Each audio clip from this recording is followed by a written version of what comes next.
Resolve. Copyright 2025 by Samantha Price.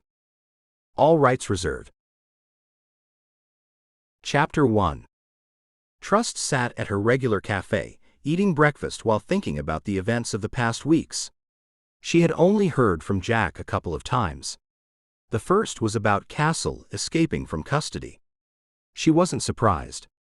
Then, a couple of days after that, the crooked cop that had stolen the jewelry from police evidence was arrested. The irony was, the officer in question had made the mistake of going to Vale to fence them. That was a good break for Vale, because once he alerted the FBI, that lifted any suspicion off him. Noticing someone had left a newspaper on the table beside her, she reached over, grabbed it, and started leafing through it. As she was reading an article about real estate prices, someone sat heavily on the seat opposite, causing her to jump. Relief washed over her when she saw it was Jack Fletcher, and her hand rushed to her heart. "I didn't mean to scare you." He looked at her intently. "It's fine. I'm a bit jumpy lately." Trust knew at once that he had a new project for her. Leaning back in the seat, she closed the newspaper and placed it back on the empty table beside her. She looked down at her half-eaten breakfast and then looked back up at him. "Coffee?" "No time, but you go ahead and finish." She took a sip, watching him all the while. "How did you know I was here?" He tapped the side of his head. "Good memory. You told me you come here every morning." "Did I?" He nodded. "What's the job?" she asked. He looked around. There weren't many people in the cafe. "Ever heard of the Romanian Heist?" "No. Should I have?" "In your line of work, I thought you might have." "Former line of work," she corrected him. He smiled, and then leaned a little closer. 20 years ago, a diamond necklace with a dubious past was stolen from the Gloria Hunter Forbes Museum. "I heard about that, but I didn't know that whole thing was called the Romanian Heist." "The necklace was from Romania," he replied. "That's right. It belonged to Queen Marie, didn't it?" she asked. "Ah, you do know something about it." "It wasn't me, Jack. I had nothing to do with it." He looked down and inhaled deeply as he did so. "I'm not accusing you. Many pieces of the Queen's jewelry were lost.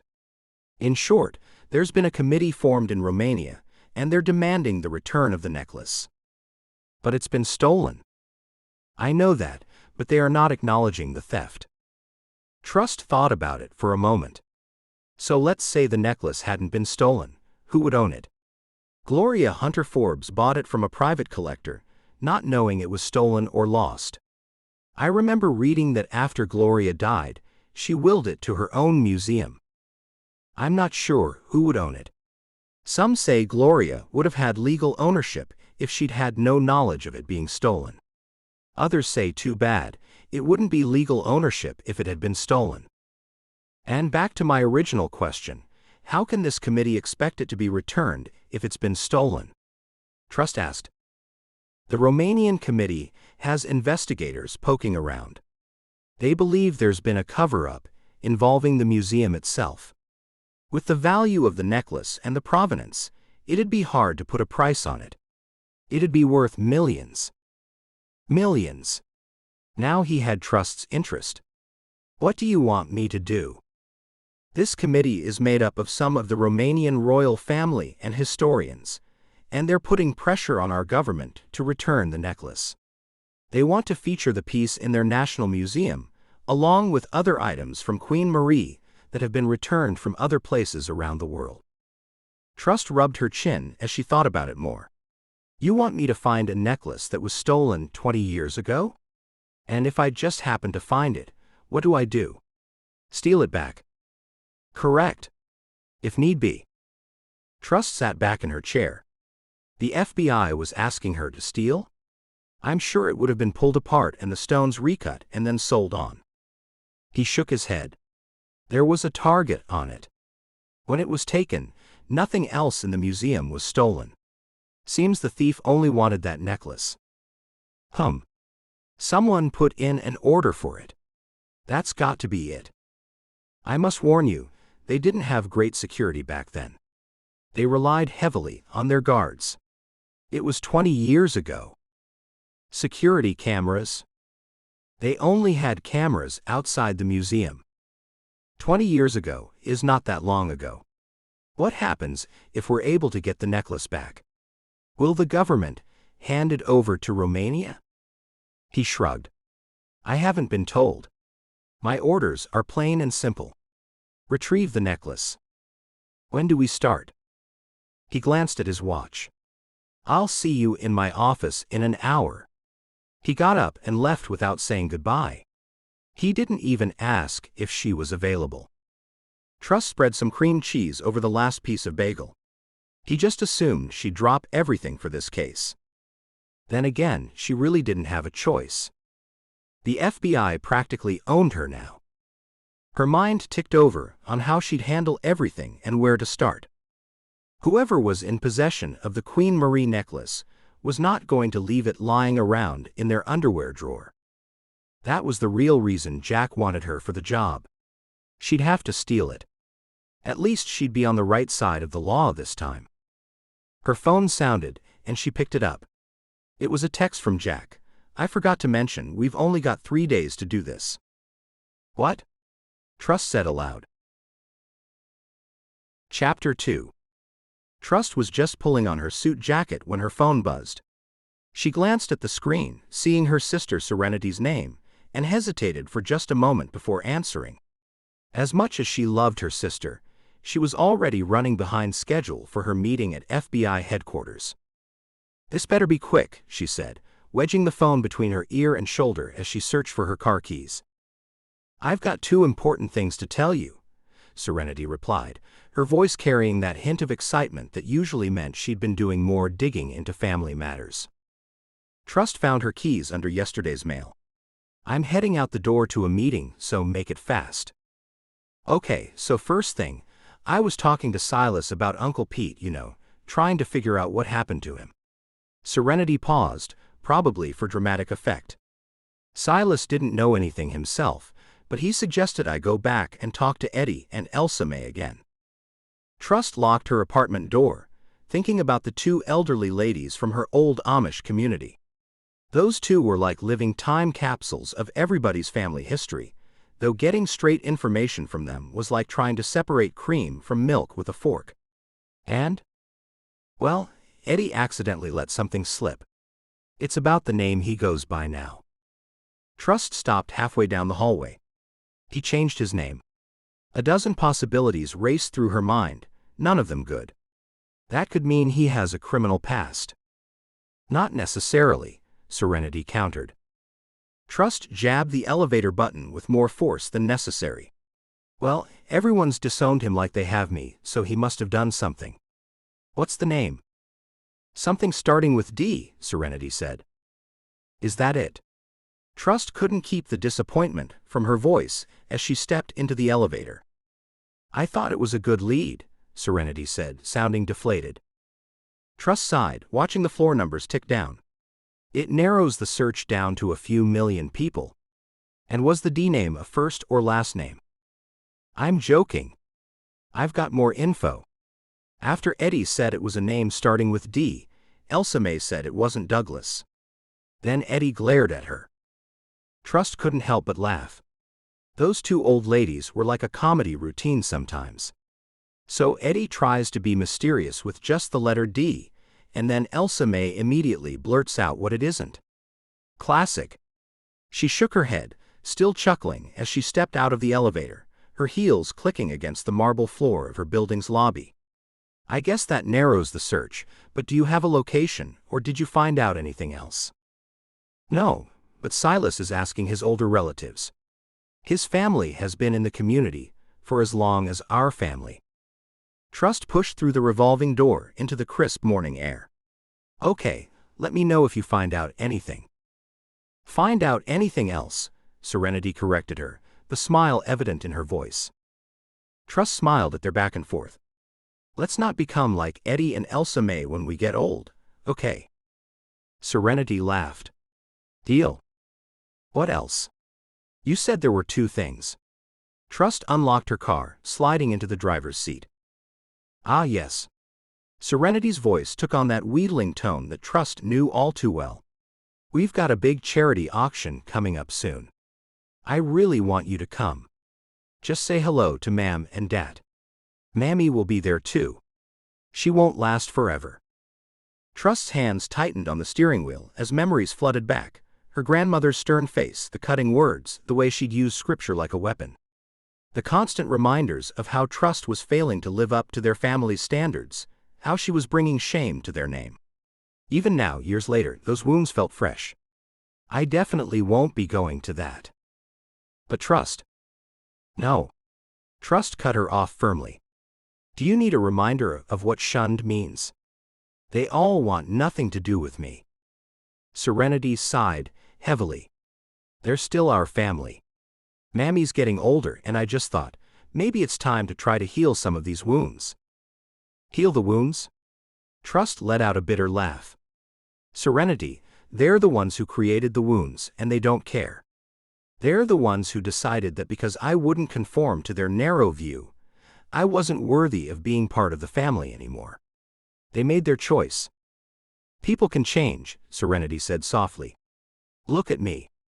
I used to think just like them, and now here I am, your biggest supporter. Trust closed her eyes for a moment, fighting back the emotion threatening to overwhelm her. You're different. You wanted to understand. You asked questions. You listened. When was the last time Mammy or anyone else in the family tried to do that?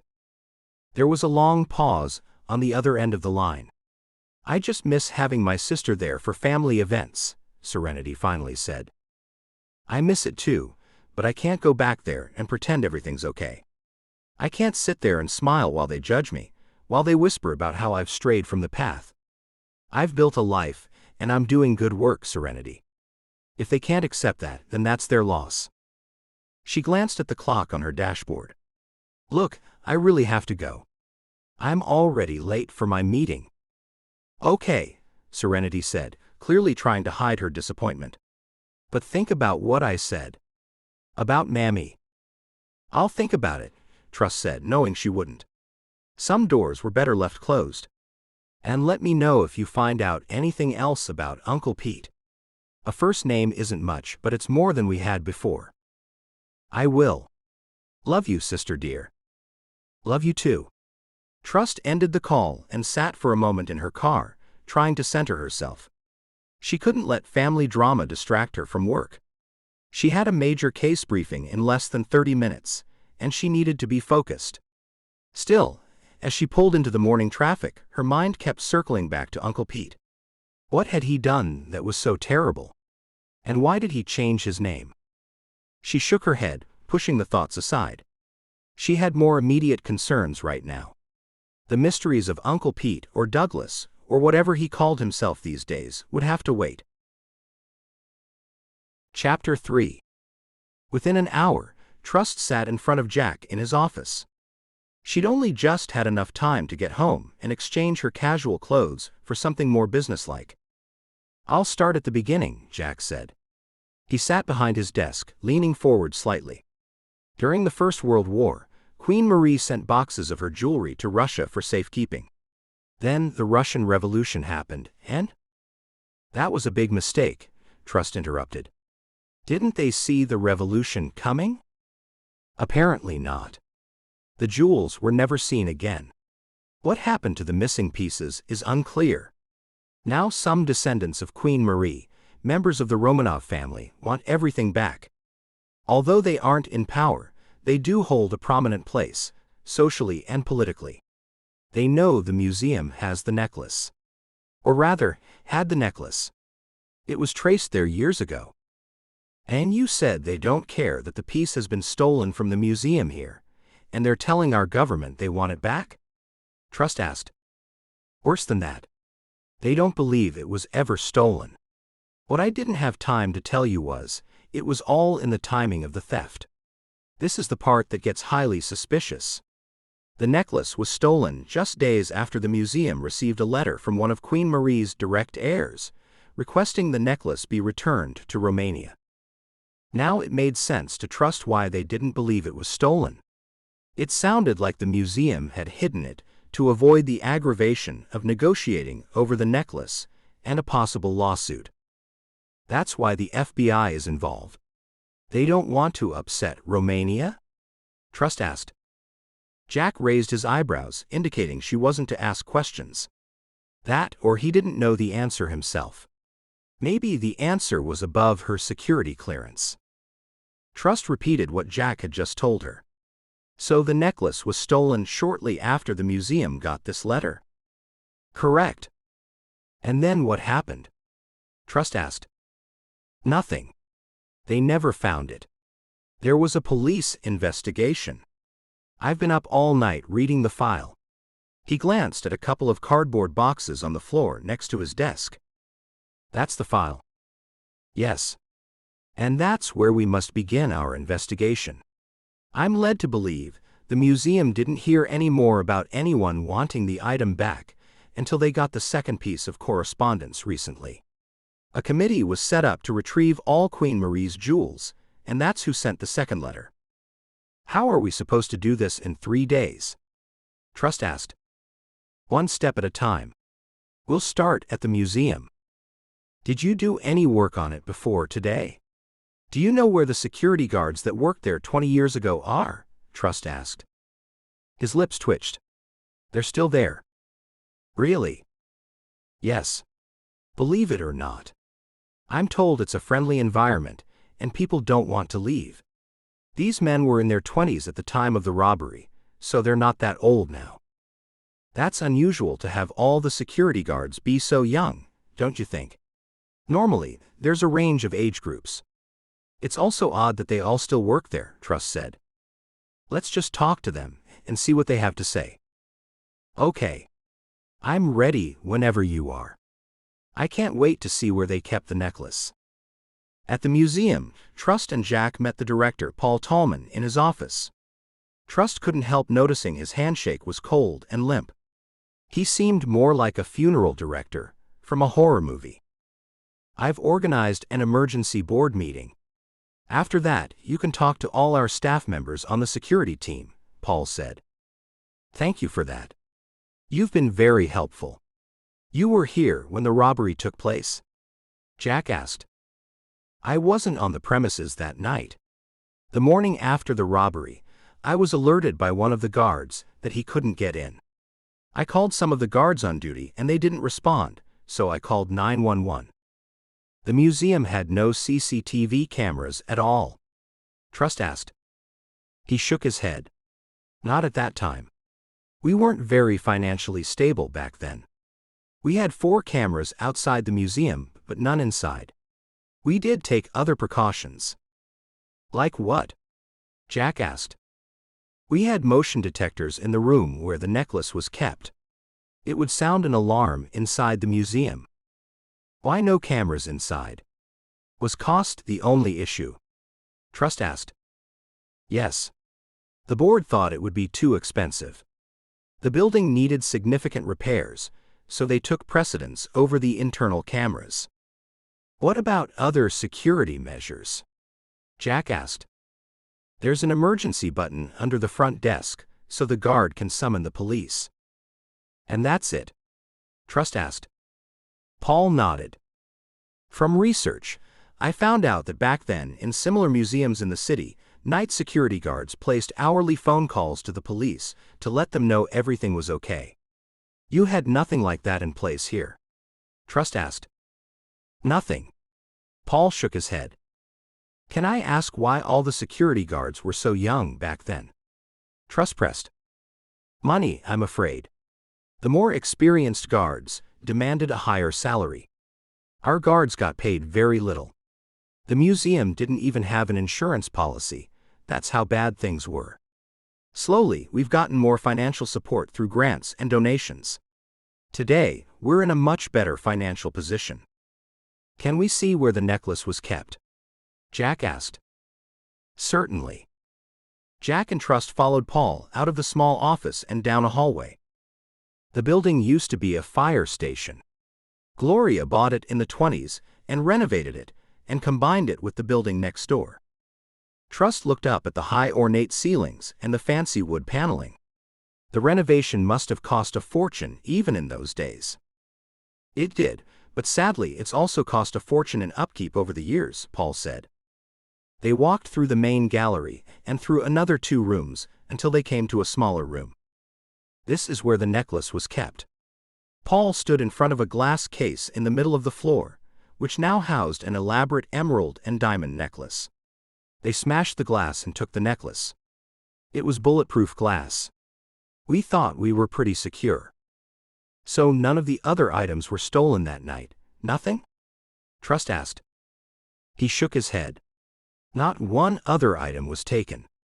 We did a full inventory after the theft, and nothing else was missing. We also examined everything carefully to make sure nothing had been switched. Nothing had been. The thieves were focused on what they wanted. Jack cleared his throat. There was and still is talk that this was an inside job. I'm aware of that, but everyone was interviewed by the police, and we were all cleared. When members of the public came into the room, Jack suggested, perhaps we could go back to your office and talk. Certainly.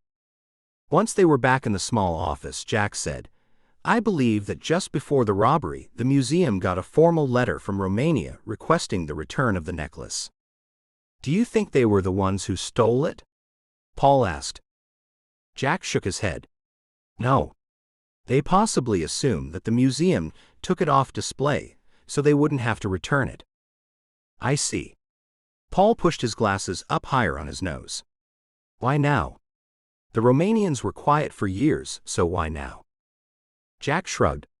It's a new era, and there is this committee. Paul nodded. Committees always cause trouble. We would never have returned the necklace unless we had to, based upon an order from the court. Gloria bought it from a collector. She bought it legally. She had no idea whether it was lost or stolen. All that she knew was that it was Queen Marie's necklace. Gloria did nothing wrong, and neither did this museum. Jack tilted his head slightly. When you say we wouldn't have returned it, who are you talking about? The museum's board. You have a meeting with them soon, don't you? Paul asked. Yes, we do. Jack nodded. That was the first Trust had heard of it. Jack continued, and then we'll have to talk with all the employees from back then. They've all agreed to be here at 3. Thank you. My assistant and I will talk to each of them individually. Of course. You can use this office. Jack gave a nod. Thank you. Chapter 4. Soon Trust and Jack sat in front of the museum's board at the emergency meeting. Jack was introduced by Adrian Bright, the chairman, as Special Agent Jack Fletcher. Please call me Jack, and this is my assistant, Trust. Trust couldn't help noticing how old the board members were, and she wondered if some of them, or all of them, were the original board members. Were you all members of the board when the necklace disappeared? Yes. All of us, but there's one of us missing. Jill Harrigan. I spoke to her this morning, and she was getting ready to come here. Now she's not answering her phone. I'm so sorry. Jack gave a nod. That's okay. We can catch up with her another time. Adrian showed Jack a copy of the 20-year-old letter from Romania, which demanded the return of the necklace. Jack read the letter and looked up at the chairman. Did the police see this letter in the original investigation? Yes, they took it and then they returned it. Returned? Jack asked. Yes. We got it back around 2 years later. Trust didn't know a whole lot about police procedure, but she was pretty sure evidence wasn't returned until the case was solved. Yes. Adrian stretched out his hand to get the letter back. Jack held onto it. Mind if I take a photo? Please yourself. Jack took out his phone and took a picture of it before he handed it back. What response did you give in regard to this letter? We as a group thought it was best to ignore it. Jack scratched his cheek. Did you get legal advice on that? Rex, a man in a bright yellow shirt and a hefty gray mustache, spoke up. Yes, we did. Our lawyer suggested that he write back, and asked to correspond with their lawyer. We didn't agree. We thought it best to ignore it completely, so that's what we did. Jack wriggled in his seat, and Trust could see he was bothered by it. Do you think they were the ones who stole it? Rex asked. Jack glanced at Trust and then said, We've only just started our investigation. So it's possible, Rex pressed him. Anything's possible. Whose idea was it not to have cameras inside the museum? We have them now, Adrian said. It's a little late. Rex looked upset with Jack's remark. I thought it was too much money.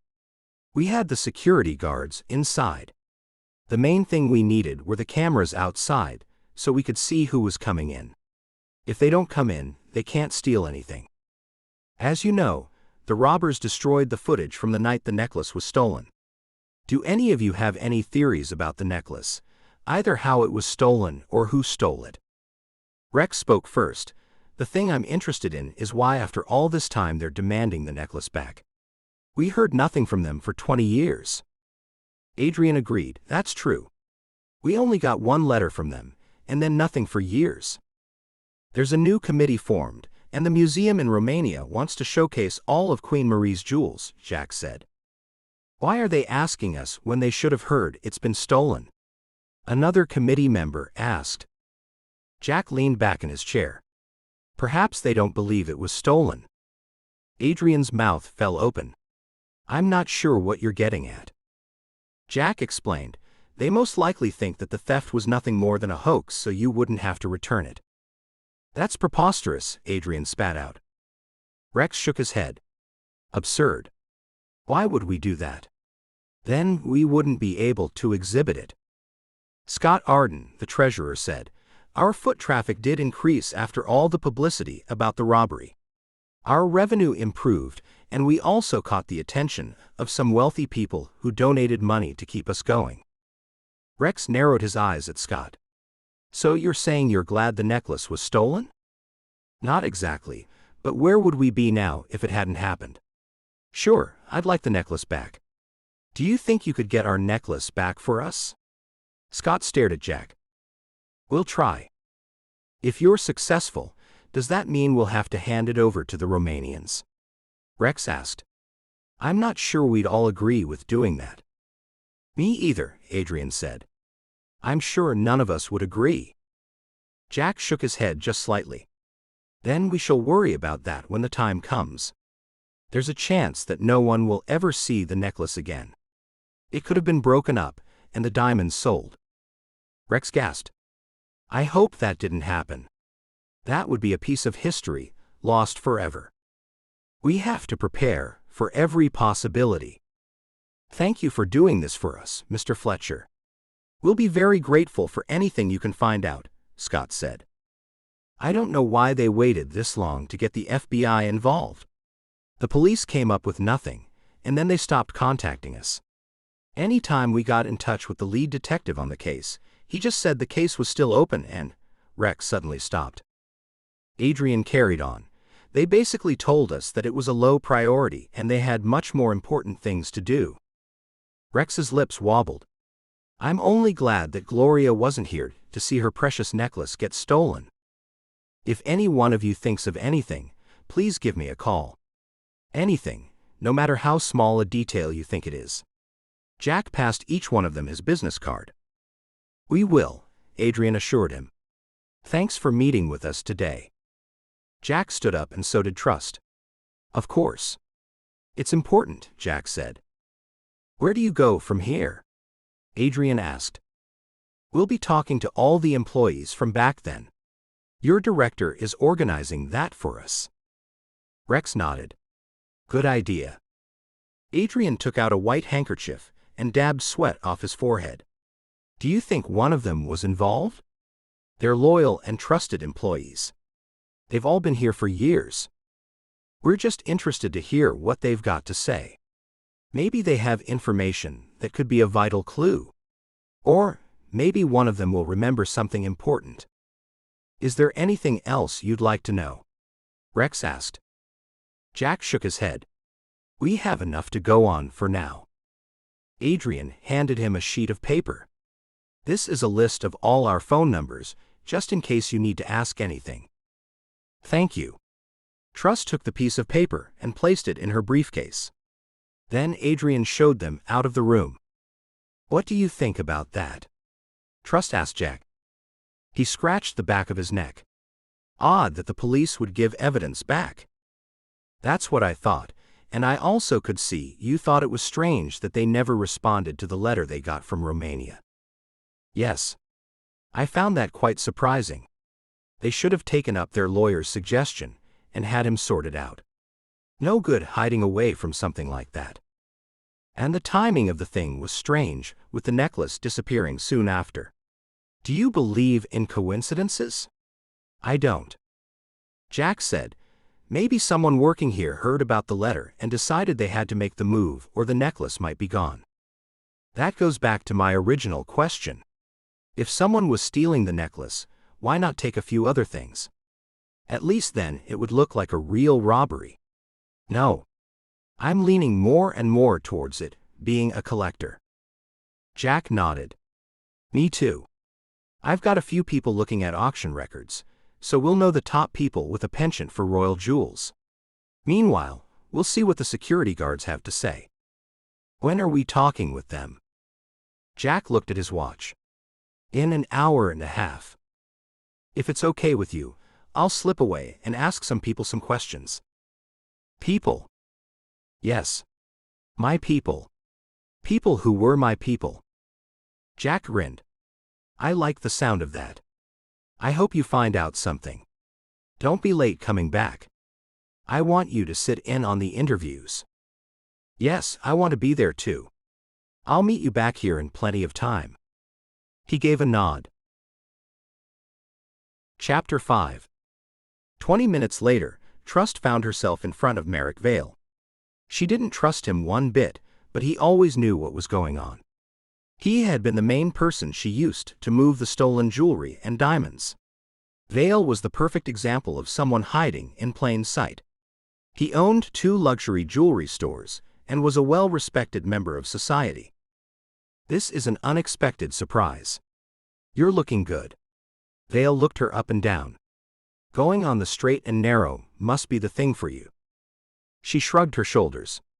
Her life certainly wasn't as exciting, but she found a certain comfort in the predictability that had become her day-to-day life. There was no looking over her shoulder, waiting for some clever person in law enforcement to piece together who she was and arrest her. What can I do for you? He asked as he laced his fingers together and then rested them atop his large desk. What do you know about the Queen Marie necklace? Vale's face contorted. Do you mean the one that was stolen from the museum downtown? Yes. He looked up at the ceiling. That was so many years ago. Then his beady eyes locked onto hers. Look, Trust, I know you're upset with me, but I had to do what I did. I had a lot of pressure on me.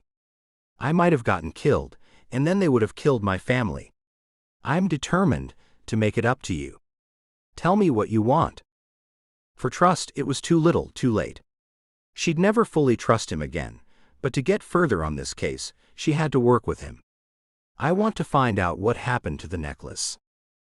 He rubbed his chin. Give me a couple of days. Trust shook her head. I don't have a couple of days. I need to know now. Right now. Why are you always in such a hurry? I've been given 3 days, and half a day is over already, so that leaves 2.5 days. Now, if you can help me, I'll be prepared to overlook what happened. You were once someone I trusted. And you can trust me again, you can be sure of it. I'd like to think so. She breathed out heavily and decided to share what she knew with him. After she told him all about the necklace, he asked, What do you think happened? The more I've heard about it, the more I think it's gone to a collector. And the chances are you would know who it is. Are you sure you haven't heard anything? He shook his head. No, I haven't, but I'll ask around. Today? Yes, just for you, I'll do it today. You're right, I probably do know who has it. I just need to ask the right people the right questions. Is there anyone you can think of off the top of your head? She asked. There are a couple, but I'd rather not say just now. I'll come back to you once I've found out something. I'm determined to make up for how I wronged you. Trust pulled out a card from her pocket and handed it to him. This is my new number. Thank you. I'll be in touch. She walked out of his office, feeling like she was doing a deal with the devil. She had little choice, though. Thanks to his stores, Vale knew all the rich people of New York and from many parts of the world. Not all of them were reputable. Once Trust was back at the museum, she sat beside Jack in the director's office. It was a small and dark, wood-paneled room. It seemed so much smaller than it had earlier in the day. The first security guard they interviewed was Damon Treadwell. He was a tall, solidly built man with red hair. No matter that he was middle-aged, he looked like a nervous schoolboy who'd been called into the principal's office. Jack began, "I understand you were here when the museum was robbed 20 years ago." "Yes. When the necklace was taken." "Tell me what you remember about that night." Damon looked up at the ceiling. It started out a night like any other. Nothing unusual was going on. Then 2 policemen showed up saying the alarm had gone off. I thought it odd that I hadn't heard anything at all, and when I questioned them, they turned their guns on me. One of them said something about me being a thief. I was shocked. They thought I'd robbed the museum and was posing as a guard. Then what did you do? They had guns. I did what they said. I couldn't even show them my ID because they'd ordered me to put my hands in the air. They said if I didn't get out of the booth, they'd shoot. I believed them. Once I was out, they tied me up, and while they were doing that, I realized they weren't the police. There was nothing I could do. They gagged me and threw me into a room and shut the door. Would you recognize these men again? Jack asked. He shook his head. The police showed me mugshots. I didn't really get a good look. Both tall, dark hair. That's all I remember. They just looked like regular cops. What happened then? He shrugged his shoulders. I was there for about 10 minutes, and then they threw Mike in next to me. He was gagged and tied up too. All we could do was wait. I was just thankful they didn't kill us. So you had no chance to press the emergency button? No. But wasn't it right in front of you under the desk? Trust asked. Yes, but why would I press it when the police were already there? When they started talking about me being a robber, they pointed their guns at me and I raised my hands. I was so shocked, and I was trying to tell them I was a security guard. I asked them to look at my badge, and they had me step out of the booth. And the booth was the only protection between you and them? Yes. And I still thought they were cops. They had all the correct uniforms, the hats, the badges, all of it. Trust asked, can you remember anything unusual about them? Did they speak with any kind of accent? He took a while to answer, and then he shook his head. No. They were just speaking like you and me. Did you hear anything while you were tied up in the room? Jack asked. Nothing for several minutes. Then we heard an alarm. It sounded for a couple of seconds, and then stopped. I think they'd tripped off the motion detector. So this alarm only sounded in the building? Damon nodded. That's right. It wouldn't have notified the police. The only thing that did that was the emergency alarm at the front desk. The one I should have pressed. Then what happened? Trust asked. They came back into the room looking for the security tapes. They found the console, and then ripped the tape out and put it on the floor, and one laughed while the other kept stomping on it with his heel. Then I looked away. I was scared they might kill us. Jack leaned forward. Isn't it protocol to not allow entry to any unauthorized person, even the police? Aren't you only supposed to let the police in if you've called them? I know that was in our security manual, but in the heat of the moment, all I knew of the museum rules went out the window. Then Jack leaned back and was silent for a while. That wasn't the first time you disregarded the rules, was it? Chapter 6. Damon's eyes rounded as he stared at Jack. His Adam's apple moved up and down. What do you mean? You showed 3 men around the museum the day before the heist. Damon looked away. The police said I did that, but I don't remember. Footage was taken, so we know you did it. It's not your job to show people around, is it? No. Damon hung his head, and Trust saw his breathing sharply increase. Then why did you do it? Jack asked. To tell you the complete and honest truth, I don't remember that at all. There's footage of you giving 3 men a tour, and you don't remember it. Damon shook his head. That's right. One day at the museum is the same as the next. It was 6 months after the robbery that the police asked me about that and showed me the footage. If they'd asked me a day or 2 after the robbery, I might have remembered it. Jack looked down at his notes. That's all I know, Damon said. Jack nodded. Thank you. That's all for now. Can you send Barney Walters in, please? Yes. Damon stood up and walked out. Trust whispered, How did you know all that about him? I read the police file. Trust remembered the 2 boxes on Jack's floor. Surely he couldn't have read everything. Do you think Damon was in on it? Jack stared at her. What do you think? It sounds a bit odd. He let the fake police in, and he was showing people around the day before. Jack nodded, and then Barney walked in and sat down in front of them. After the introductions were given, Jack began his questions. What do you remember about Queen Marie's necklace being stolen? I was on day shift. I arrived just after Johnny. He couldn't get in. I tried, and I couldn't either. We called the director of the museum, and he called the police. The police got there in a few minutes, and they broke in for us, and we saw that the Queen Marie necklace was stolen. There was glass all over the floor. We looked all over for other things that might have been missing, and that's when we found Damon and Mike tied up.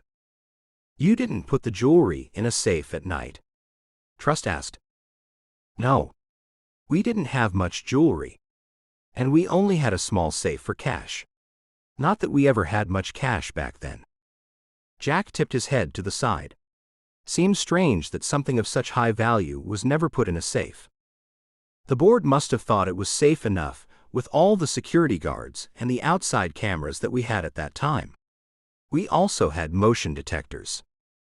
Was there anything odd happening the day before, or a couple of days before the robbery? Jack asked. Barney shook his head. Nothing. It was a surprise to all of us. When they'd finished with Barney and he walked out the door, Jack leaned into Trust. I hope we get somewhere with this. They're all just saying what I already know from the police files.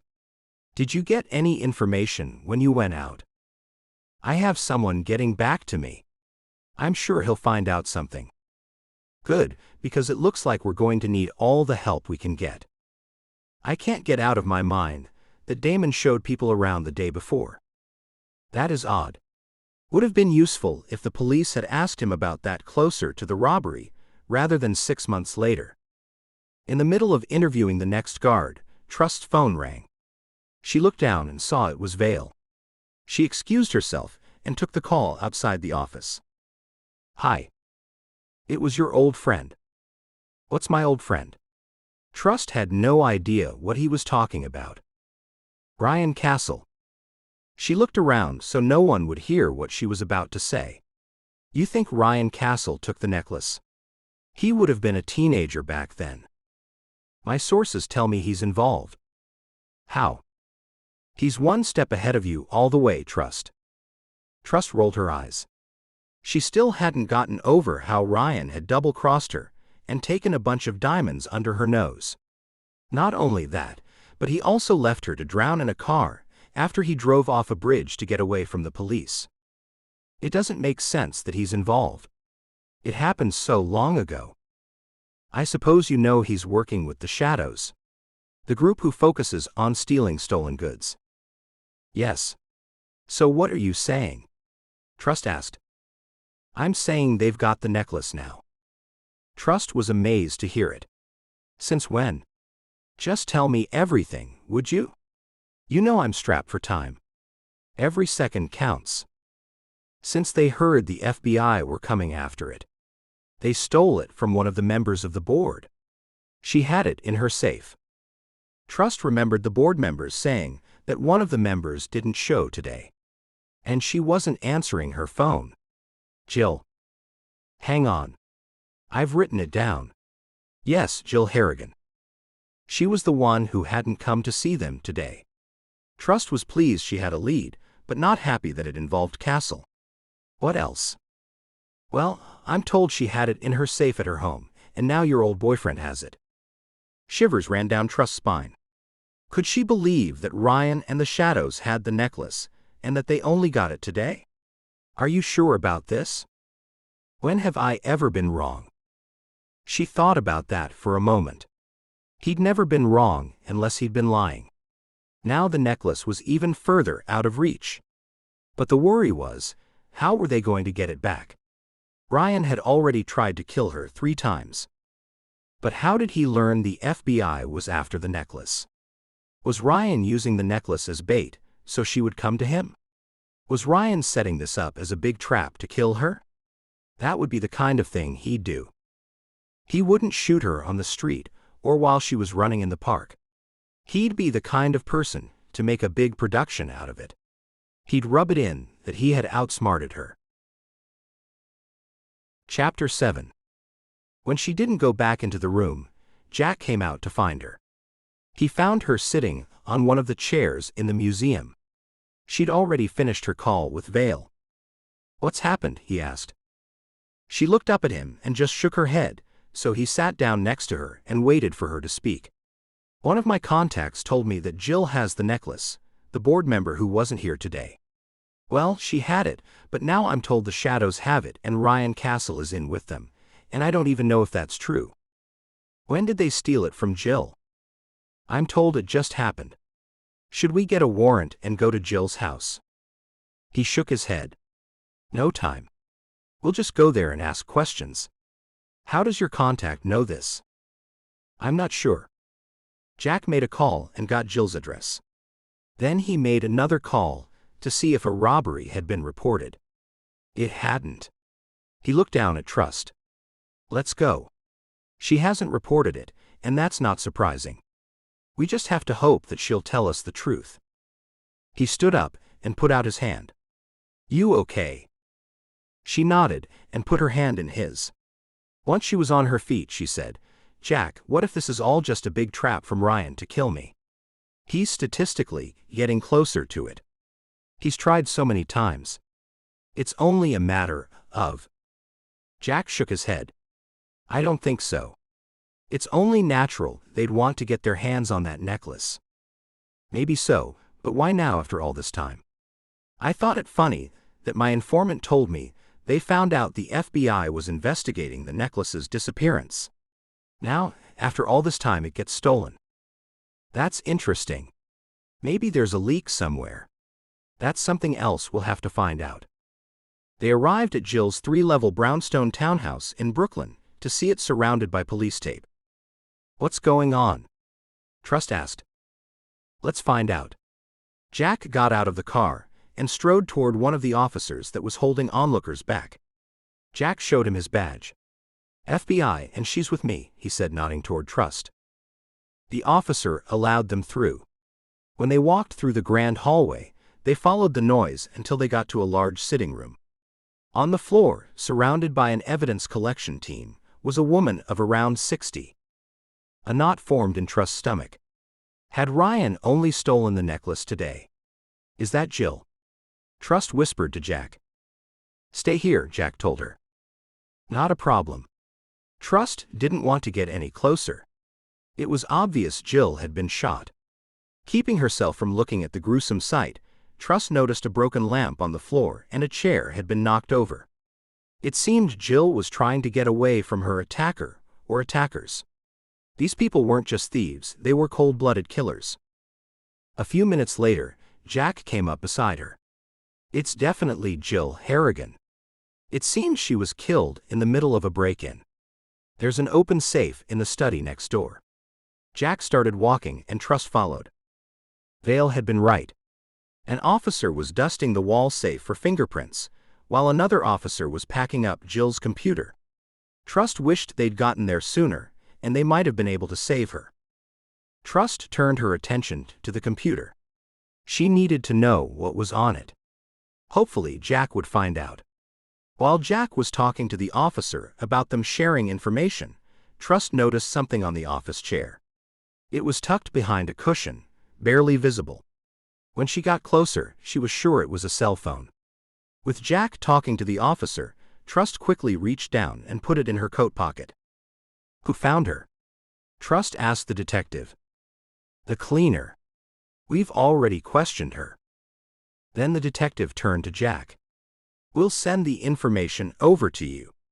We still haven't found the victim's phone. We've called it and it must be switched off." "Let me know when you find it," Jack said. "Her murder could very well tie into a case we're working on." "How did they get in?" Trust asked. "There's no sign of forced entry. Either the victim knew her killer or he picked the lock." "Was there anything left in the safe?" Trust asked. "No. It was completely empty." Jack looked around the room. She lived alone. She was by herself. Never married, never had children. She had an older sister, Connie Harrigan. "We're doing our best to contact her." Trust stared at the safe, wondering if the Queen Marie necklace had sat there for the last 20 years. Chapter 8. Driving away from the crime scene at Jill Harrigan's house, Trust said to Jack, "I can understand why she did it. The museum was her life, and she wanted to protect the necklace. If what you say is right, and she was all about the success of the museum, what was the good of hiding it away for all those years?" "I don't know. Maybe it wasn't about the museum. Do you think she just wanted to keep it for herself?" "No idea. We still have no proof that the necklace was even there. I know your friend said it was, but maybe he wants you to think it was there. She might be some kind of decoy." "Well, Jill's dead, so that's a pretty strong clue that the necklace was there." Jack looked at the road ahead. "I'll be interested to see what's on her computer." "Me too." They both went back to Jack's office, where they read the old police file with fresh eyes, now that they had new information. At 7 o'clock, Jack ordered Chinese takeout and they stayed until 11, and then Jack drove Trust home. When Trust walked into her apartment, she realized that the phone would be tracked to her house if she turned it on. She had vague memories of detectives on TV, telling how they located phones by seeing what tower the phone pinged off. That meant she couldn't turn it on. She'd have to find out from Kent how to retrieve the information. That was a job for tomorrow. Right now, she was exhausted. Trust stared at the phone for a minute and left it on her coffee table. It gave her a small thrill that she'd smuggled it out of Jill's house and got it home without anyone noticing. Trust fell into bed, exhausted. Even though she was more tired than she'd ever been, she couldn't sleep. The cold and lifeless image of Jill Harrigan played over and over in her mind, like a video on constant replay. Jill lay there so cold, so still.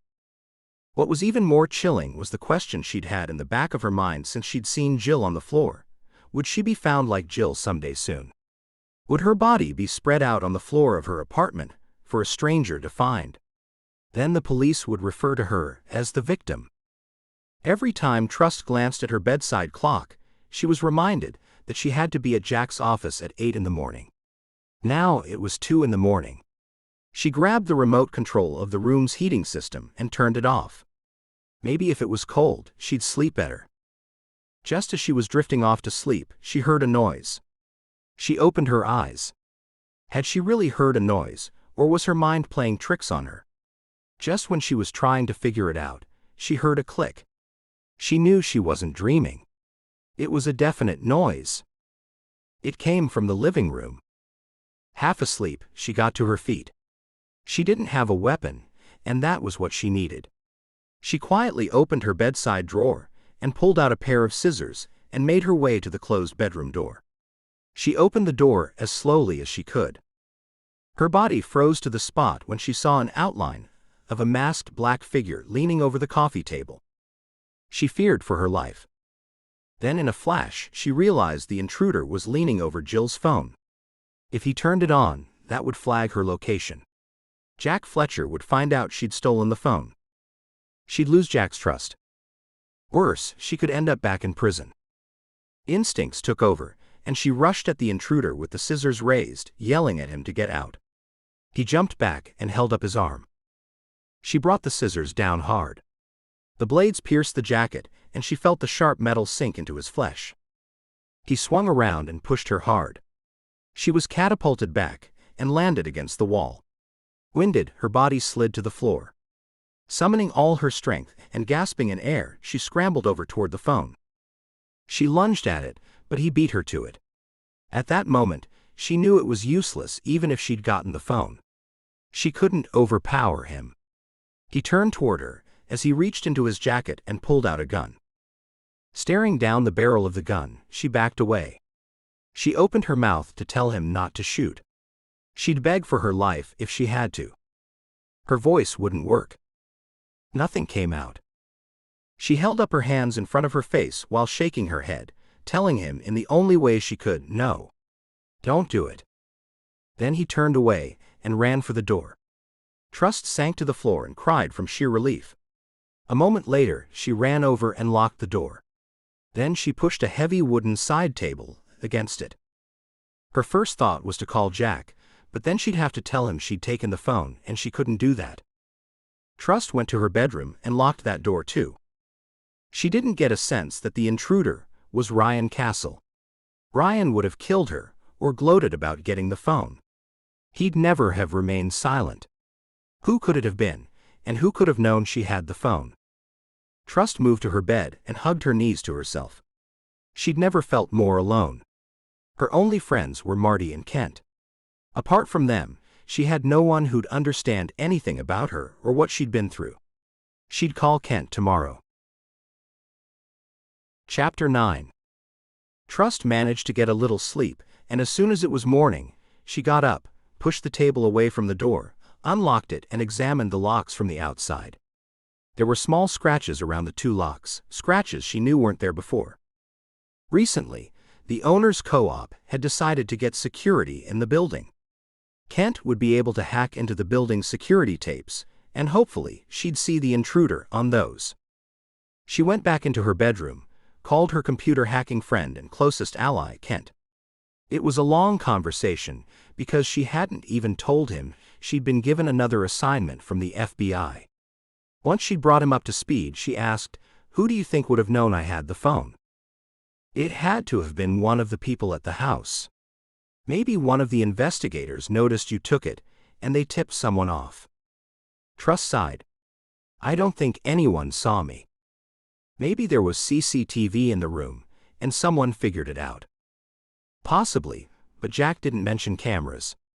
There were only cameras outside. That's odd, it's just like the museum used to be, only cameras outside. But you're right. There might have been a secret camera there, and someone knew I found the phone.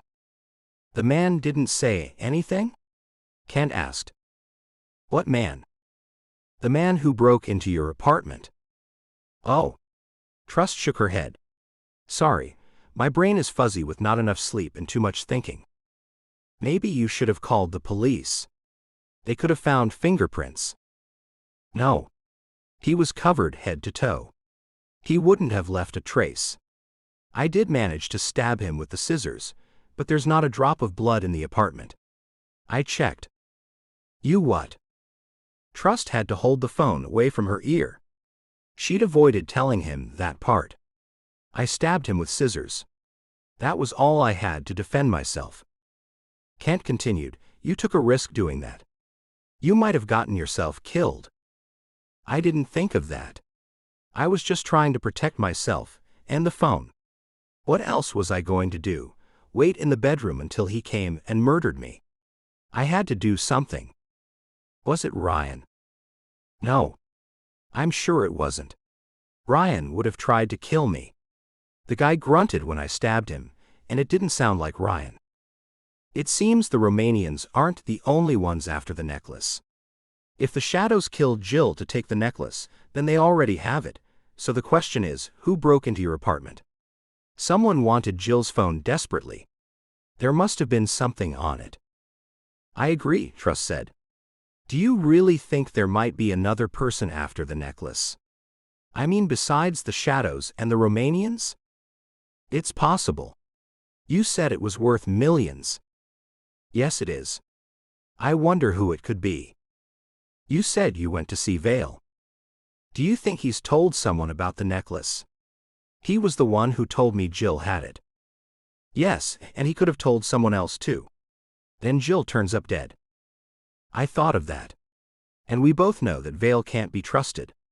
He swore he wanted to make things up to me. But Jill hadn't shown up to the board meeting, so she might have been dead by then. Do you believe what Vale said? Kent asked. I'd like to believe it. I thought he meant it when he said it. But I've been wrong about him before. He was so trustworthy for so many years. It's so disappointing. I trusted him almost as much as I trust you and Marty. I think Vale's trying to make as much money as he can before he retires. He's selling himself to the highest bidder. Trust bit her lip. Possibly. I probably shouldn't have gone to him. Now I've tipped him off about the necklace, but he did manage to find out who had it. Then Jill was killed for it, it seems. That means he told the shadows the whereabouts of the necklace first. He likely knew one of the men that Jill employed to steal the necklace. He asked questions and one of the men talked. That was the last thing Trust wanted to hear. I hope not, but I've been thinking about all that you've just said, and I don't want to believe it. It makes sense. I feel responsible for that woman dying. You had nothing to do with it, Kent insisted. All you did was ask some questions. I guess. You're overthinking again. I can't help it. I just wish I knew who was in my apartment last night. Not knowing is the worst feeling. I'll look at the CCTV from the lobby and your footage from your apartment. Yes, please look at the lobby, but I already checked, you can't see anything on my footage. I'll check it now, and then I'll call you back. Trust ended the call and tossed her phone onto her bed. Then she buried her head in her hands. She should have called the police or Jack, without telling them she'd taken Jill's phone. This whole thing could be over now, if they knew what was on that phone. Now she regretted taking it. It was half an hour before Kent called back. What did you see? Trust asked. He didn't come through the foyer. Are you sure? I fast-forwarded the previous hour, and only women came through the foyer. That meant he was already in the building, or he came through some other way. What about the cameras just outside the elevator on my floor? I saw someone 2 hours before. He was in head-to-toe black, and had a baseball cap with his head down. He didn't have a baseball cap when he was here. He had a ski mask pulled over his face, Trust said. Well, he must have had the ski mask in his pocket. Chapter 10. During her morning shower, Trust examined the bruises that covered her thighs and legs. After drying off and blow-drying her hair, she noticed another large bruise on the left side of her forehead. She carefully concealed it with makeup and chose to wear pants to hide the marks on her legs. Despite her lack of sleep, Trust felt wired as she headed down the hallway to Jack's office. Running on pure adrenaline, her mind raced with the events of the past night. She opened his office door, surprised to find it empty, and settled into one of the chairs facing his desk. When the door opened again, she turned, expecting Jack. Instead, Monica Blaze stood in the doorway. Monica had a bright smile on her face, which fell when she saw Trust.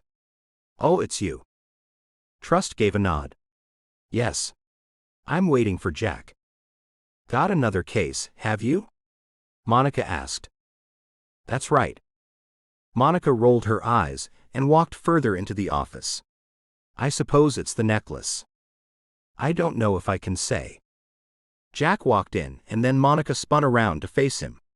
There you are.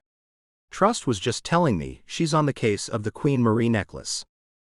I didn't. Someone's got to do it. Jack smiled at Monica, and Monica slapped him playfully on his shoulder. Jack cringed and held onto his arm where Monica had touched it. "What's wrong?" Monica asked. "Just an old sports injury." Trust's brain worked overtime. It was his right shoulder. She'd stabbed the intruder in the right shoulder. Monica turned and took a step toward Jack. "Golf?" "No. Tennis." "What can I do for you, Monica?"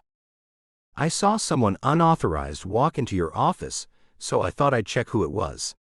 I knew you weren't here." "It's fine. Trust is authorized. I didn't know it was her until just now." Jack smiled at Monica. "Thank you for keeping an eye out." "Of course. Any time." Monica flashed him a smile, and then the smile left her face when she met eyes with Trust. "I'll talk to you later, Jack. When we're alone." She turned and left. Jack headed over to his chair and sat down heavily. "I'm sorry about that. I see she's back to work, fully recovered from being shot." "Yes. It took a while, but now she's back to her old self." He leaned forward and whispered, "Unfortunately." "Well, I never said anything about the necklace. I don't know how she found out." "I know you wouldn't have. I could tell she was trying to get under your skin. I've told you before, don't let her bother you, and yes, I'm looking into her." "Are you sure your shoulder's okay?" "It's fine." "Have there been any developments overnight?" "I'm sorry. I had a rough night. I'm not up to speed with things yet. I'll just check my emails." He turned on his computer. Jack had never been like this. Trust stared at his shoulder to see if she could detect a bandage under his suit coat. Reading from his computer, Jack said, "Jill was shot by a .22 caliber pistol." "So that's not a big gun, is it?" "It's a common handgun used for self-defense." "Okay, then do you think they went there intending to kill her?" "It's hard to say. Maybe they just wanted the necklace, and she was in the way. Or possibly she knew something." "Knew what?" "She was the one who stole the necklace." "But did she have the necklace?" "We assume that, because of what your friend told us. There's no concrete proof. We'll speak with all the committee members again today. We'll work out whether any of them knew that she, potentially, had the necklace."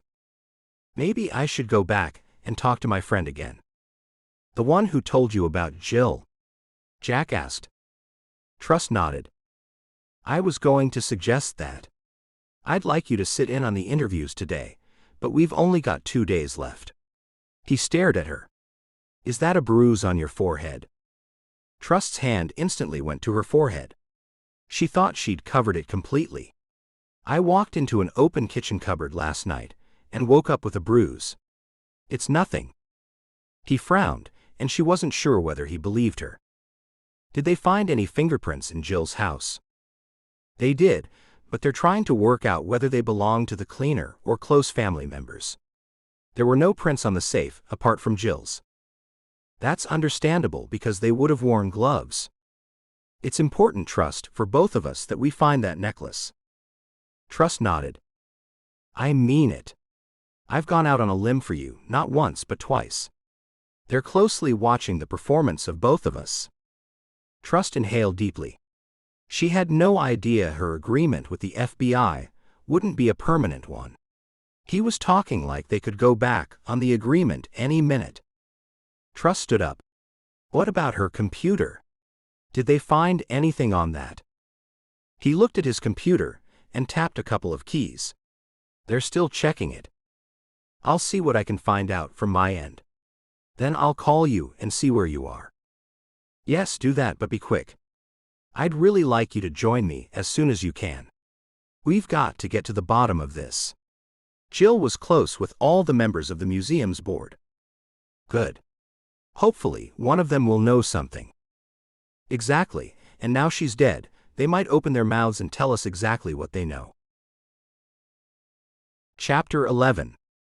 "Who else did you tell about Jill and the necklace?" Trust demanded as soon as Vale ushered her into his office. Vale's eyes bugged out. "Why?" "She's dead." He grabbed her arm and pulled her further inside, locking the door before sinking into his chair. The color drained from his face as he sat in silence. "Well?" Trust asked. He swallowed hard. "I mentioned it in passing to someone, but they wouldn't have killed anyone if that's what you're thinking. They're not even in the business. Jill was killed and there was no necklace anywhere. There's not even any proof that the necklace was there." "Are you sure it was?" He tilted his head to one side. "That's what I was told from a reliable source." "Just tell me, did you have anything to do with it?" No. Of course not. If I wanted that necklace, I could have had it a long time ago. It's too recognizable." She breathed out heavily. "Sorry, I'm just frustrated." He pointed to her forehead. "Who did that to you?" "I walked into a door." He shook his head. "I don't believe that." "Who did it?" "No. It was a door. I was tired. I was up late, going over old interviews from the police files from years ago." She stared at him. "I'd like to trust you." "You can. I had nothing to do with it. There's a stolen necklace out there somewhere, and now a woman's dead. It gives me chills. Maybe this necklace is cursed or something. I can guarantee you my source was correct. The necklace was there, that woman had it." Trust rubbed her neck. She wasn't so sure of anything anymore, but he seemed sincere. "You're sure Jill had the necklace?" "I know it, and so do you, because someone killed her for it." "They didn't kill her for nothing." "How did your source know who had the necklace?" "You know I can't tell you that." He'd never tell her who told him. Trust was positive about that. "There's a chance you'll be able to find out who has it now." "Will you do that?" "You probably know already." "I need that necklace." Vale hung his head. "I'm not so sure if I can be involved. Someone's been killed. I don't want to end up like that. It's bad enough that people see you come here. You've made some enemies, and others don't want anything to do with you." "I came through the back door. No one saw me." "But still, you're connected with the FBI now." "So what? Most of your customers are legitimate. They wouldn't even know who I am." He smoothed down his dark hair. "I'm not worried about those customers. All I can do is wait until I hear something. If I do, I'll let you know." "I thought you said you were going to make it up to me." "I am, but it might not be possible now with that woman being killed. I aim to reach retirement age. I don't want my lights snuffed out before I get there. Then everything would have been for nothing. Everything I've done is for my family and my grandchildren." Trust felt it was best not to push him. It sounded like he expected to hear something. "I've got to go. If you do hear of anything, give me a call right away. We only have 2 more days to get it back. I'll do all I can to help." Trust got into a taxi and headed to the museum where she was to meet Jack. Her mind kept circling back to Jack and his sore arm. That was some kind of coincidence. When she arrived, Jack had finished talking to the board members individually. She knew from his face he hadn't found out a thing. He'd conducted the interviews along with the police detective, and that could have been the reason the board members had remained tight-lipped. Jack told her they all claimed to know nothing about the possibility of Jill keeping the necklace at her house, although a couple of them had said that Jill was enthralled with the necklace. That night when Trust got home, she was frustrated. Jack and she were no closer to finding out any details. They'd learned there was nothing of interest found on Jill's computer, except a lot of research surrounding Queen Marie and her jewels, but there was no indication she had stolen the necklace. Trust had an idea. She picked up her phone and called Kent. "I need to go back to Jill's place to have a good look around." "What are you looking for?" "The necklace has obviously gone. I'm going to assume she had the necklace and was killed for it. That's what's making sense. I'll explore that first. I need to know some background about her and why she wanted the necklace." "Okay. When do you want to do it?" "Tonight." "Somehow I thought you'd say that." Chapter 12. Trust picked the lock on the back door and slipped into Jill Harrigan's house, her movements silent and precise. "Trust, do you copy?" Kent's voice crackled through her earpiece from his position a mile away. "Yes. I'm in." "Be careful," Kent warned. "Always. Now keep quiet so you don't distract me." "Okay." Trust moved through the house, her footsteps silent against the white marble floors. She paused to study the tall bronze statues that lined the hallway. The whole place resembled a museum, something she hadn't noticed during her previous visit when police and evidence technicians had swarmed the premises. Experience had taught Trust that if she wanted to know about a woman, the bedroom was the best place to start. She headed up the stairs, located the main bedroom, and switched on her flashlight.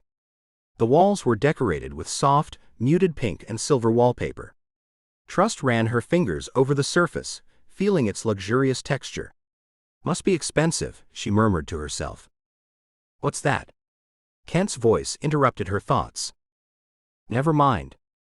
Back to business." She approached the modern white four-poster bed, sat down on its edge, and began searching through one of the bedside tables. "Kent, I found something." "What is it?" "An address book." "No, some kind of notebook." She flipped through the pages, scanning the entries: members of the board, a hairdresser, various home delivery food services, and Base Yakeley. The name tugged at her memory, though she couldn't place why.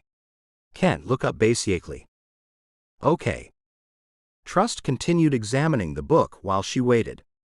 Kent's response came quickly. "He's got a record. Petty theft, assault, and that's all. That was a few years ago. There's nothing recent. Send me through a photo if you can find one, and I'll look at it when I get home." "Done. There are plenty of photos." "What are you doing now?" "Still looking through her address book." "Just take it and keep moving." "Okay. I guess she won't be needing it." Trust tucked the small book into her jacket pocket and moved to examine a large chest of drawers. "Trust, we've got company." She froze. "Who?" "I don't know. Black car, late model. They've driven right up to the front door." "How many people?" "Just one man. He's getting out of the car." "Get out now." Trust scanned the room, reluctant to leave. Without the phone, she couldn't afford to leave anything else behind. "Where are you?" "He's unlocking the front door." "I'm coming." She knew she had some time. It was a large house, and she was upstairs. She darted to the walk-in closet and began feeling along the top shelf, searching for anything useful. "He's inside." "Where are you?" "I'm coming," she whispered. "I can't see you." "Trust, are you still inside?" "I'm coming." "Is there anyone there?" A male voice called from downstairs. Trust froze. He couldn't possibly have heard her conversation with Kent. Had she triggered the silent alarm? She moved to the window as footsteps thundered up the stairs. When light flooded the hallway outside the bedroom, she threw herself through the open window, knowing there was a ledge below. She skidded over the edge but managed a full-body twist, grabbing the ledge with both hands. Her muscles strained as they supported her full weight. The bedroom light switched on, illuminating the area outside the window. Blinded by the sudden brightness, all she could do was hang on and pray he wouldn't notice her hands gripping the ledge. A moment later, she heard the window close. She didn't need to look down to know the fall would break both legs.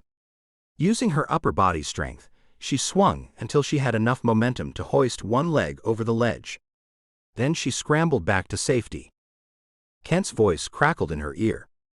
"I can see you, Trust. To your left, there's a vine growing up a lattice. That's your best chance of getting down." Trust hesitated, unwilling to risk her life on a potentially unstable lattice.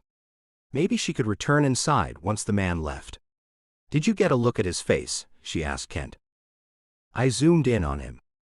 I don't have a clear picture. I'm scanning it through the system now, but I'm not coming up with a match."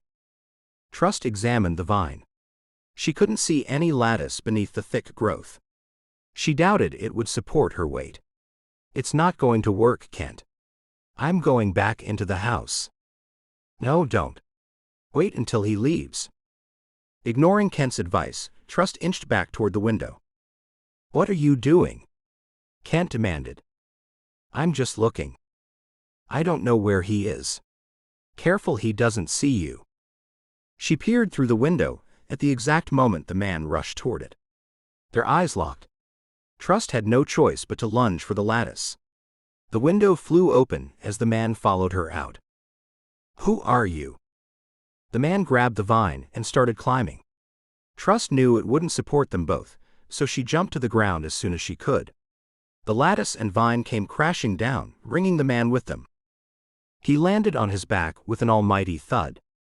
Trust stared in horror, hoping she hadn't just witnessed a death. The man lay motionless, surrounded by broken vines and splintered wood. When he groaned, relief flooded through her. She ran as fast as she could. Instead of heading toward Kent's car, she sprinted in the opposite direction, confident she could outrun the man if he pursued her. Where are you going? Kent's voice crackled in her earpiece. I don't know. Just stay there.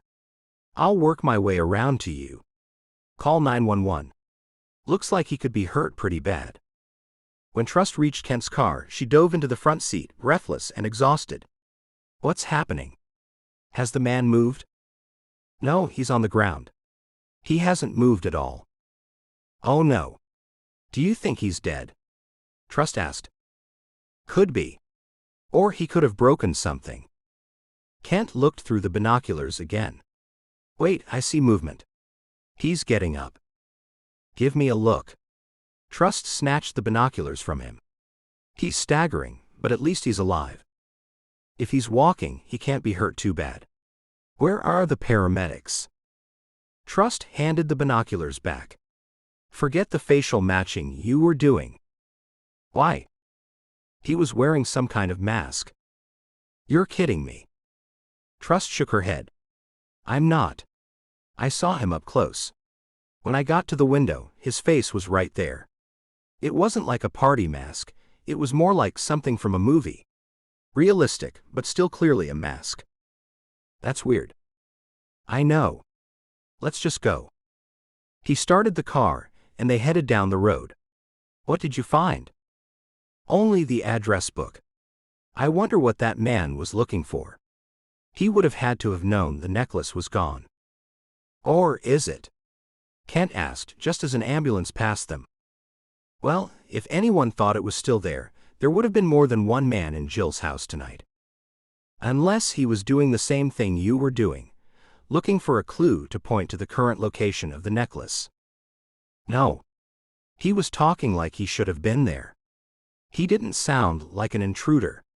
He asked if anyone was there.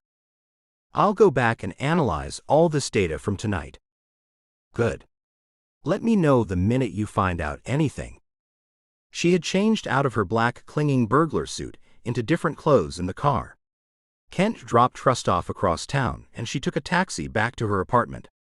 Once home, the first thing she did was lock the door. Then she pushed a large piece of furniture across it. Before doing anything else, she opened her bag and took out Jill's notebook. She opened it to the first page and started reading. Chapter 13.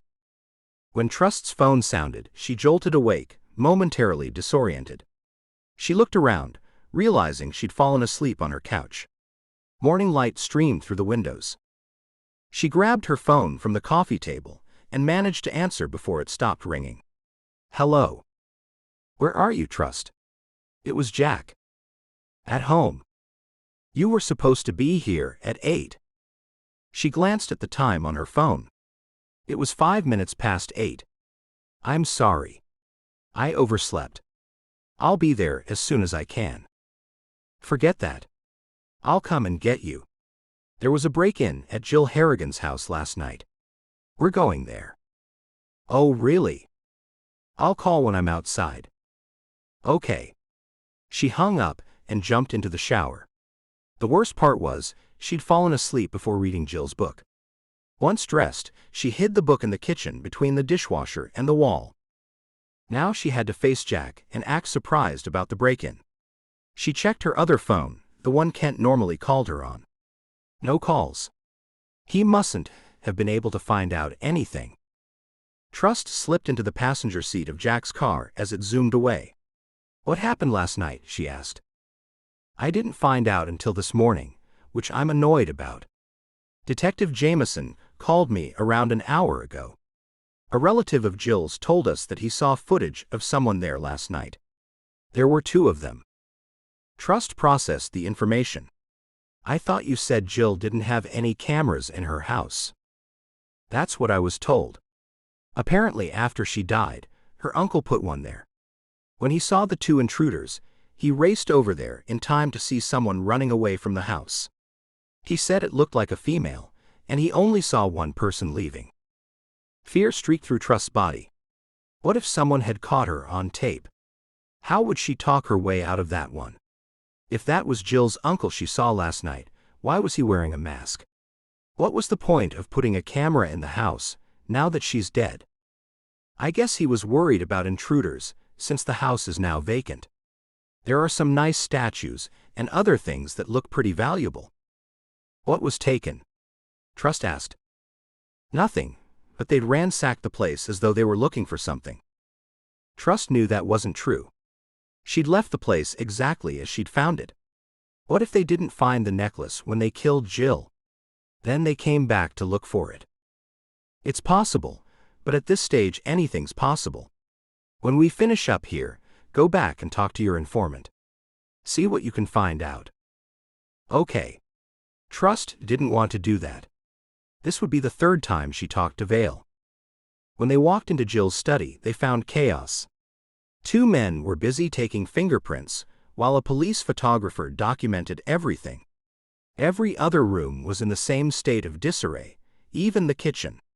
Things were pulled out of drawers and strewn across the floor. Where did the uncle see the person leaving?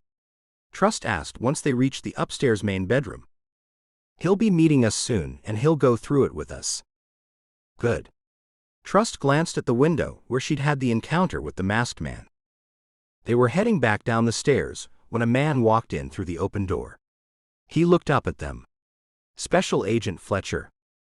"Yes, and this is my assistant, Trust Ziegler." When they reached the bottom of the stairs, they shook hands. Immediately, Trust knew that this elderly man was not the one with whom she'd had the altercation. The man in the mask had been much younger. This man looked about 80. He introduced himself as Patrick O'Grady. Jack started the conversation. "What made you come here last night?" "I was about to go to bed. I thought I should quickly check on this place, since I'd gone to the trouble of getting the camera. I logged into my computer and saw two people running through the house. Looked like a man and a woman." "The lights were on?" Trust asked. "No, but I could make out the dark figures. I called the police." Trust looked up at Jack. This wasn't quite the story he'd been given. "Where is your camera located?" Jack asked. "Up there, at the top of the stairs." Trust and Jack turned around to look where Patrick pointed.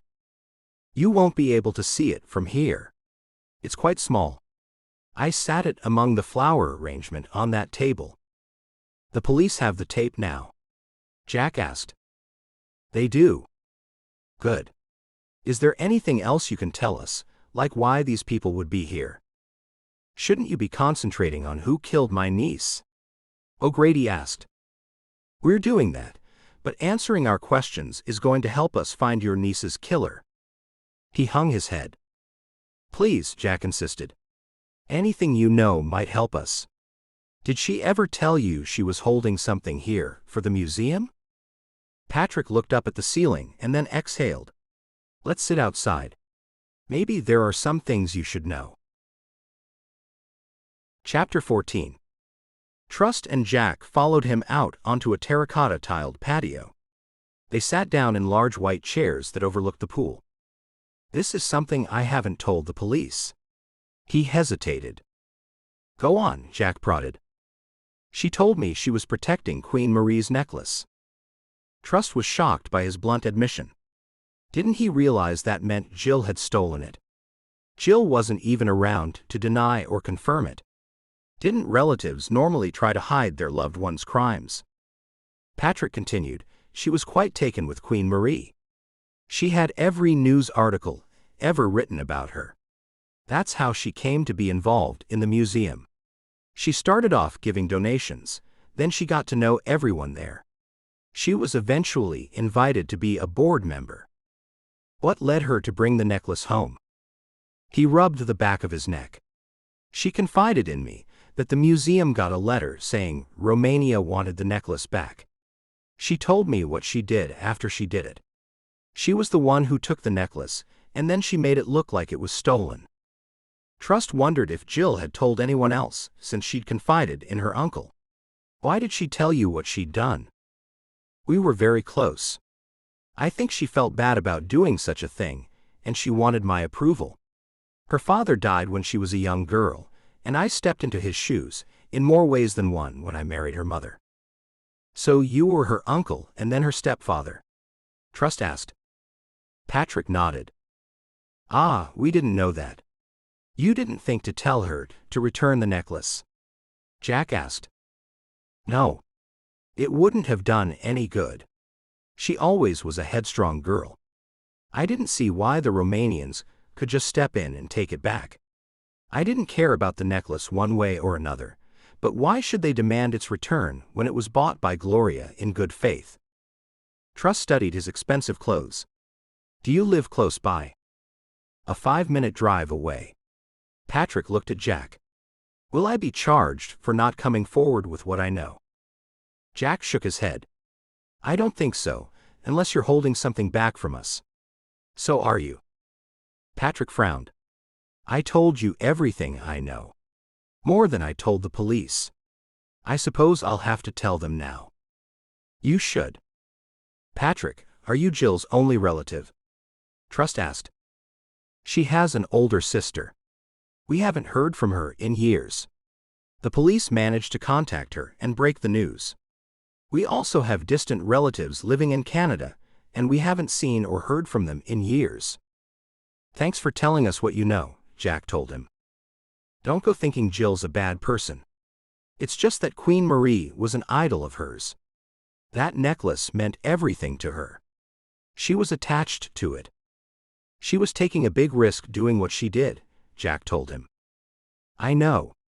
She said she was doing it for America. Keeping it in the country. That's how she justified it all, I suppose. Was she ever going to give it back? Jack asked. She didn't say. I never thought for one moment she'd be killed for it, or I would have insisted she take it back. He stood up and pulled his cell phone from his inner coat pocket. I'll call the detective now and tell him what I told you. Trust and Jack stood and headed back into the house, leaving Patrick to make the call to the detective. When they walked back inside, Trust whispered, What do you think of that? Odd that he only mentioned it now.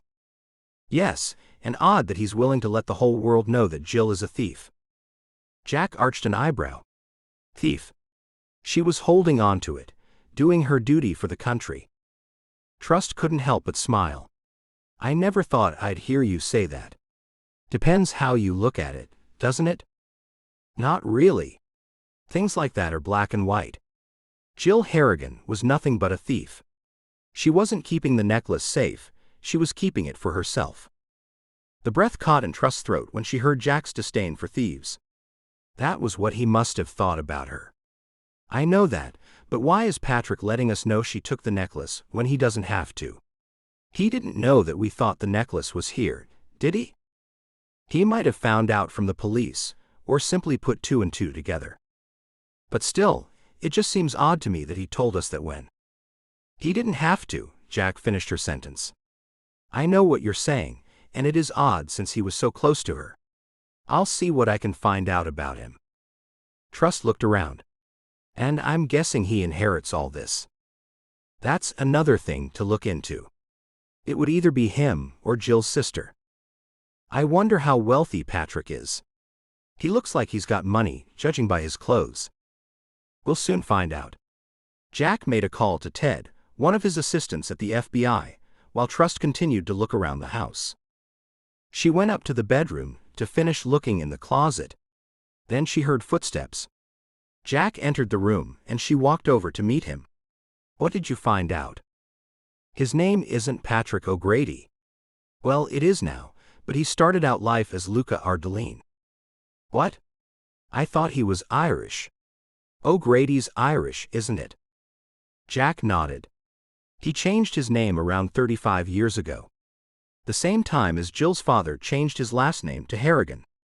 Jack got a text and looked at his phone. It's Ted again. He read out what the text said. According to Ted, Ardelin is a Romanian name.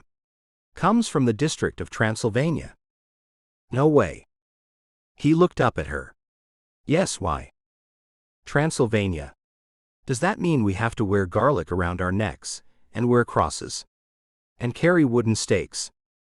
A smile tugged at Jack's lips. Surely you don't believe in vampires, Trust? I haven't ruled it out. I wouldn't go walking in Transylvania after dark, put it that way.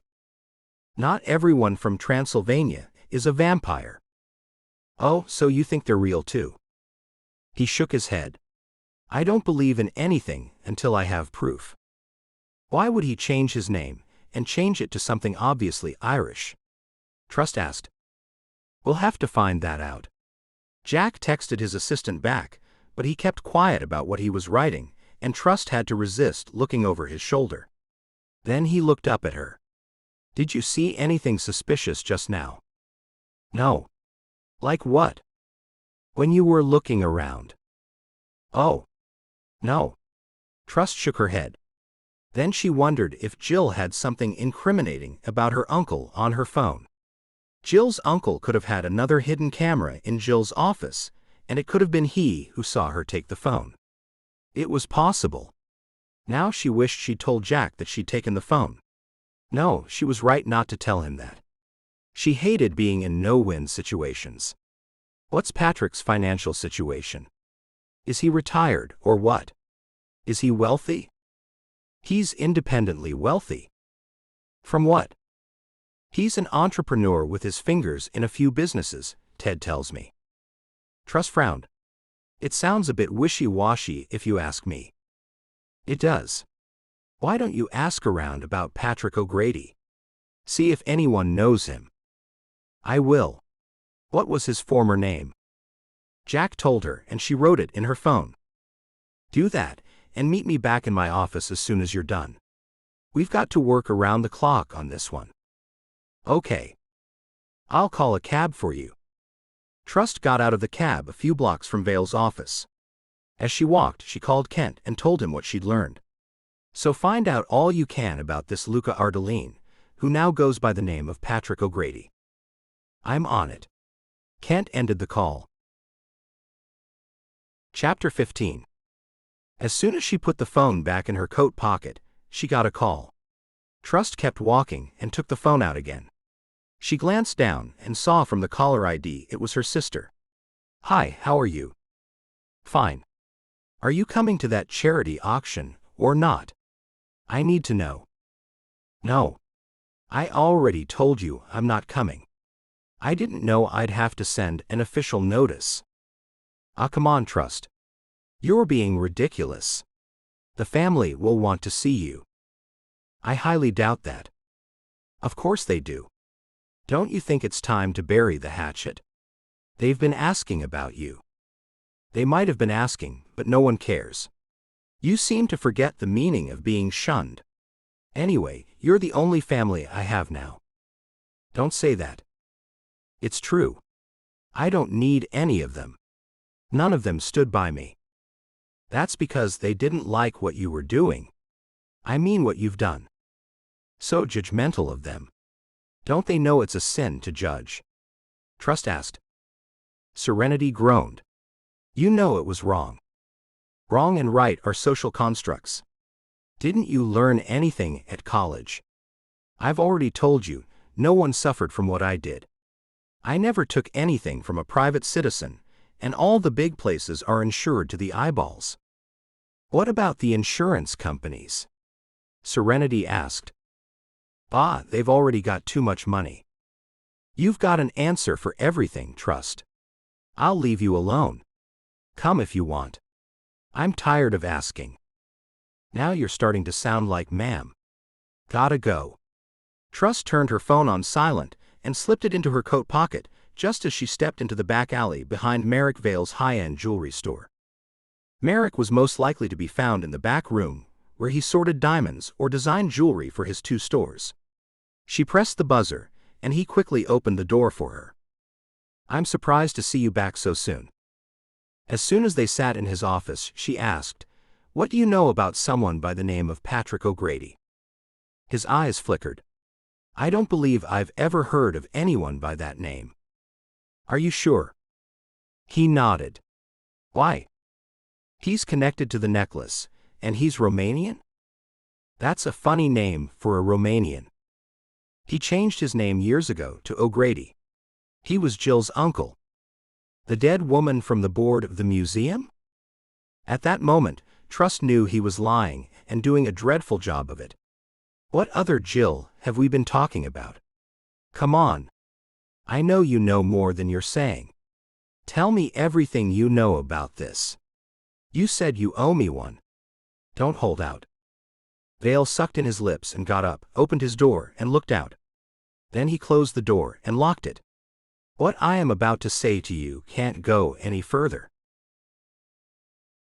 Chapter 16. Trust leaned forward, anxious to learn what Vale was about to tell her. "I know about O'Grady. I've never met him, but I know people close to him. Truth be told, that's how I knew Jill had the necklace. I'd heard a whisper years ago that she'd taken it. When you came to my office yesterday, I had to give it some thought whether I'd tell you or not. I wasn't so sure about the truth to it. I asked someone reliable who confirmed the whispers, then I told you." "I see. Tell me more about O'Grady." "He was involved with the mob in Chicago many years ago. He moved here to New York City and changed his name." "The Romanian mob in Chicago." "Don't be facetious, Trust." "Sorry, go on. What does all this mean? A woman's dead, and the necklace is still missing. There's no real proof that she ever had the necklace." "She had it, Trust, all right. There was a break-in at her house last night. Her uncle had a camera in the house, and he saw someone and called the police." "I wonder what they were after," Vale said. "The thing I'm wondering is, did they find the necklace? Is that why Jill was shot? They asked her and she refused to tell them." "I'm not sure." "Do you know where the necklace is?" Trust asked. "I'm sorry, Trust, I don't. I wish I did." She studied his facial expression, looking for clues that he might be lying. "Can you ask around? I'm not too keen on this. Someone's been killed. I don't want to go up against the mob." Trust sighed. "You won't be, but surely someone you know must know something." "I'll do what I can. That's all I'm asking. And then call me right away." "I will." Something told Trust he wasn't going to do a thing. She stood up. "I hope so." He stood too, opened the door for her, and walked her to the entrance. "I'll call the moment I know anything for certain." "Thanks." She walked out into the sunshine. When she heard the door close behind her, she stood still and turned her face up to the sun. The last few days had been gray and chilly, so it was nice to see the sun breaking through the clouds. She hoped it was a good sign. Maybe the sun piercing through was a signal there would be a break in the case. Her phone vibrated, and she recalled she'd put it on silent. Hoping it wasn't her sister again, she pulled it out of her pocket. It was a no-caller ID. She answered, hoping it was Kent. "Hello." "Okay, are you sitting down?" It was Kent. She started walking. "No, but go on." "O'Grady had connections to the mob. I just found that out. He came to this country when he was 10 with his parents and younger brother. The parents were both burned in a house fire when he was 18. It left him homeless but not broke. His parents owned a chain of supermarkets, which he and his brother sold soon after, earning them millions. If you haven't found out by now, he married his deceased brother's wife and became Jill's stepfather." "I know that. Why didn't you tell me?" "I'm sorry. I guess I forgot." So Jill had Romanian roots, and that's part of the reason why she was obsessed with Queen Marie. I found out something else, Kent said. What? The other name you mentioned was in Jill's book, Basiekley. You said his name was familiar. Oh yes. Did you find out anything about him? He's got a criminal record for theft. He served 3 years in prison and his name came up in 3 other cases, but no charges on those were filed. You already told me he had a record. You were going to send me a picture of him. Sorry. I'll do that now. So he's a thief. What did he steal? You'll find this interesting. He got out of jail 3 days before the necklace was taken from the museum. Oh, really? Yes. Do you remember why his name was familiar? Kent asked. Maybe I saw his name in the police report. There were so many names, dates, and places. I'll have to go through it all and take another look. Where is Yakeley now? I haven't got that far yet. I'll call you back when I know. Thanks. When Trust got home, she grabbed Jill's notebook from where she'd hidden it and sat down on a stool at the kitchen countertop. She flipped through some pages and then stopped when she saw a note Jill had written to herself. Meeting with Jay, I'll tell him I'm giving it back. He'll have to arrange it. Jay. Trust hoped the J wasn't for Jack, as in Jack Fletcher. It still bothered her that he'd hurt his arm, the left arm where she'd stabbed the person who'd broken into her apartment. So, she murmured to herself, Jill had a meeting with this person to tell him she was going to give back the necklace, maybe. And maybe this J person didn't want to give it back. Then this J person killed her. Trust's mind went wild, thinking of different scenarios. Then when she looked further down the page, a shiver ran down her spine. The bottom of the page had a date. Jill had been using this notebook as a diary. And the meeting with the J person was on the date she'd been killed. Now Trust had to think whether she should hand the book over. Or at least let Jack know what it said. She couldn't. What if J was for Jack and he was crooked? What if he was the leak? No, that wasn't possible. She closed the book. She'd have to keep the information to herself, for now. Chapter 17. Trust walked into Jack's office wondering what the day would bring. It was day 3, and Jack had said they only had 3 days to find the necklace. She didn't even know if it was possible to wrap up the case today. There were so many loose ends, and where was the necklace? I've got a job for you, Trust. Trust sat down in front of Jack. I'm doing a job for you right now. No. I mean a job. He made air quotes when he said job. She stared at him, unsure of what he was getting at. I need you to look for the necklace in Patrick O'Grady's house. Trust breathed out heavily. Is that legal? She thought back to Jill's notebook. It was another hint that Jack wasn't exactly straight. It is, if we're telling you to do it. Do you know anything you haven't told me? Trust asked. Patrick O'Grady has become a person of interest, I'll just say that. So you've got reason to believe the necklace is at his place? Trust asked. That's right. Trust shrugged her shoulders. If the FBI wanted her to break into a house, she'd do it. When do you want it to happen? Tonight. There's a charity event he'll be attending. He's giving a speech at 9. Trust was still trying to wrap her head around what he was asking her to do. Do you know anything about his house? Jack tapped the desk. Funny you should ask. Here's his floor plan. He pushed the plan toward her. She moved closer to have a look. Is there an alarm? Yes, but we can have it disarmed. The only thing is if he has the same setup he had in Jill's home, we can't help you with that. Trust frowned. So if he sees me on one of his spy cams and calls the police? Wait, do the police know I'll be doing this? Of course not. Their goals and ours are very different. We want the necklace back. They need evidence that they can only attain in the correct manner so it'll stand up in court. We've got to worry about international diplomatic relations. Don't worry, we'll intercept the police if need be. You'll be perfectly safe. Good. Where does he live? Only a mile away from Jill. I can't believe I'm doing this, and it's okay with you. This necklace is of national importance. We need to get it back any way we can. Why? Is it going back to Romania? Trust asked. His lips twitched. I can't say. We'll get you ready to go. We'll have you wired so we can keep in contact with you.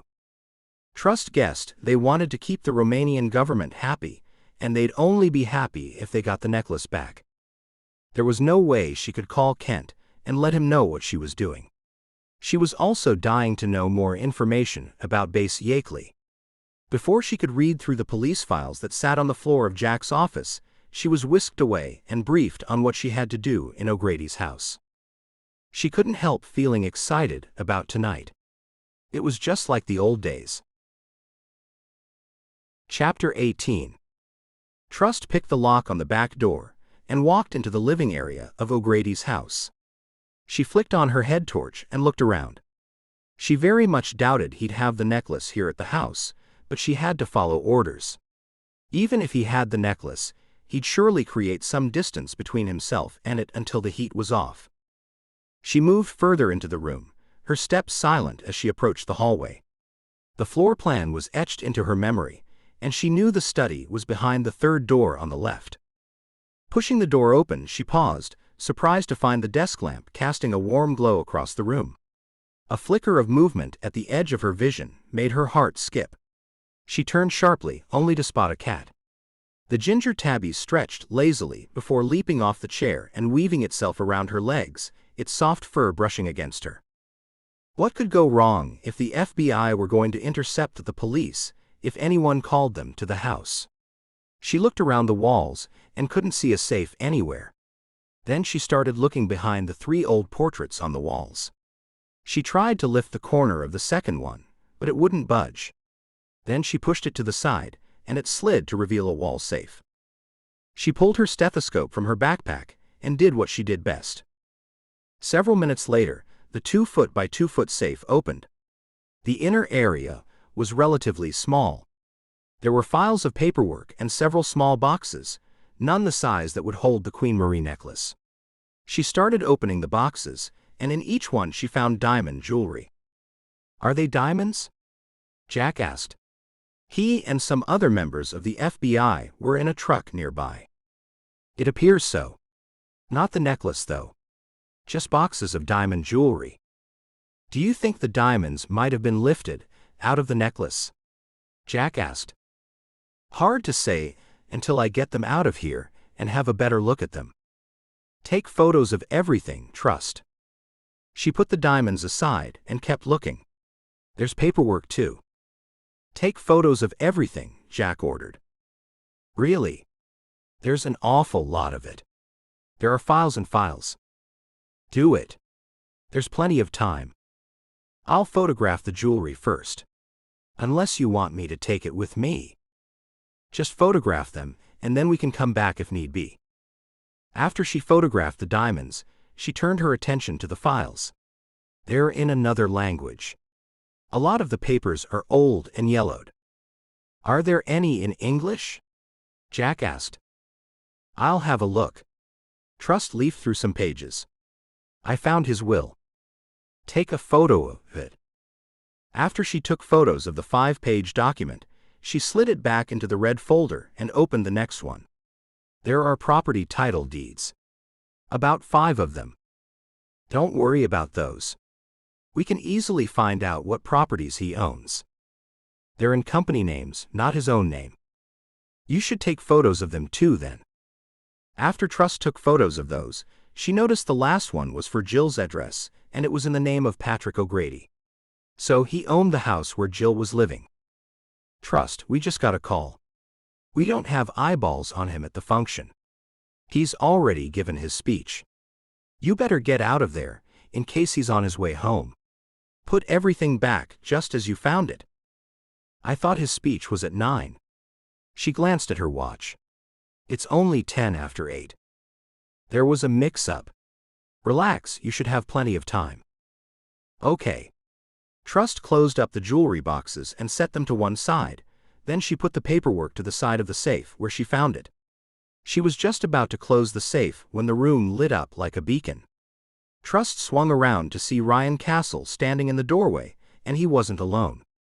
Behind him stood two beefed-up men who looked like bodyguards. Chapter 19. Ryan Castle smirked. "We meet again, Trust." She wasn't going to make things easy for him. She closed the safe and spun the dial. "What's going on, Trust?" Jack asked through her earpiece. "What are you doing here, Ryan?" Trust asked. "Castle's there." Jack asked. The earpiece fell out of her ear. She'd never felt so helpless, but Jack and the FBI weren't far away. "Ryan Castle, what are you doing here?" "Look at that." Trust yelled and pointed behind them. When they all turned around, Trust shoved the earpiece back further into her ear. Had Jack heard what she said? Ryan turned back and glared at her. "What are you doing, Trust? Strange that you'd say my full name like that. What are you playing at?" He walked closer, and then grabbed hold of her head and ripped the earpiece out of her ear. Then he pulled flowers out of a vase and tossed the earpiece into the water. Trust couldn't respond. She glanced behind her at the safe. "What are you doing here?" Castle said, "I'm not after a few meager trinkets. I want the Queen Marie necklace. I've got a buyer who's willing to pay a handsome price."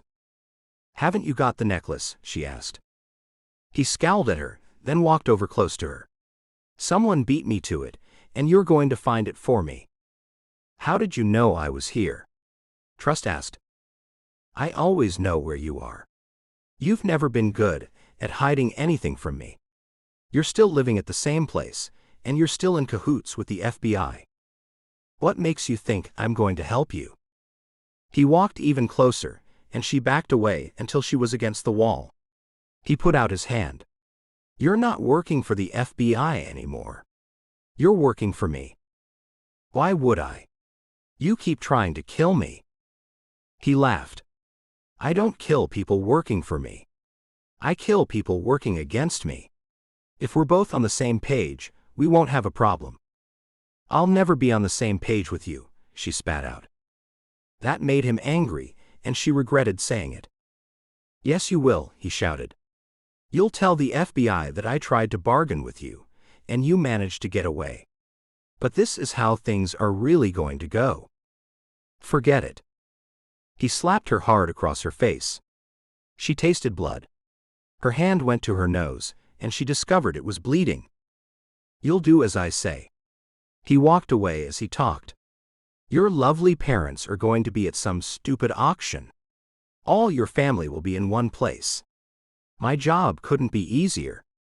If I don't have the necklace by then, your family, every one of them, will be blown to smithereens." He swung around quickly. "Then it'll be your turn. I'm estranged from my family. Do what you want to them." "No, you're not. You keep in regular contact with Serenity. Stop underestimating me, Trust. You're a fool. You always have been. You might be estranged, but you don't want them dead. That's the difference between you and me. You have a heart even though you try to hide it." Trust tried to keep her nerve. "What if the necklace has left the country already? Too bad for you and your family." Trust bit her lip. "Do you know Patrick O'Grady?" "Of course I do. We're in his house. He doesn't have the necklace. I've only come to see you, and I know the FBI are out front in a van. They haven't even come in to save you from me." He laughed. "They don't care about you, don't you see that? They only care about the necklace. Tell me who's the bad guy, me or them? Do you know anything that might help me find the necklace?" He laughed. "You've got the whole of the FBI on the job, haven't you? It shouldn't be too hard. I heard that Jill had the necklace, but when we got there she was already dead, and the necklace wasn't there."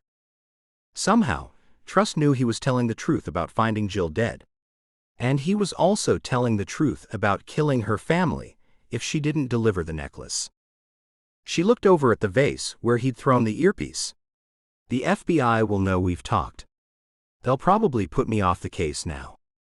Ryan said, "Tell them I followed you here to steal everything from the safe. Bronson, clean out the safe. Yes, sir. Bronson stepped forward. Open the safe for him, Trust. No. She shook her head. Castle nodded to his man, and he stepped forward and towered over Trust in a threatening manner. Trust cringed. Okay. She opened it again, and the man took everything out of it, scraping it into a large bag. That'll be your cover. We'll take you in the car with us, and then you can jump out somewhere along the way. It'll look far more realistic. Trust agreed, not knowing what else to do. Okay.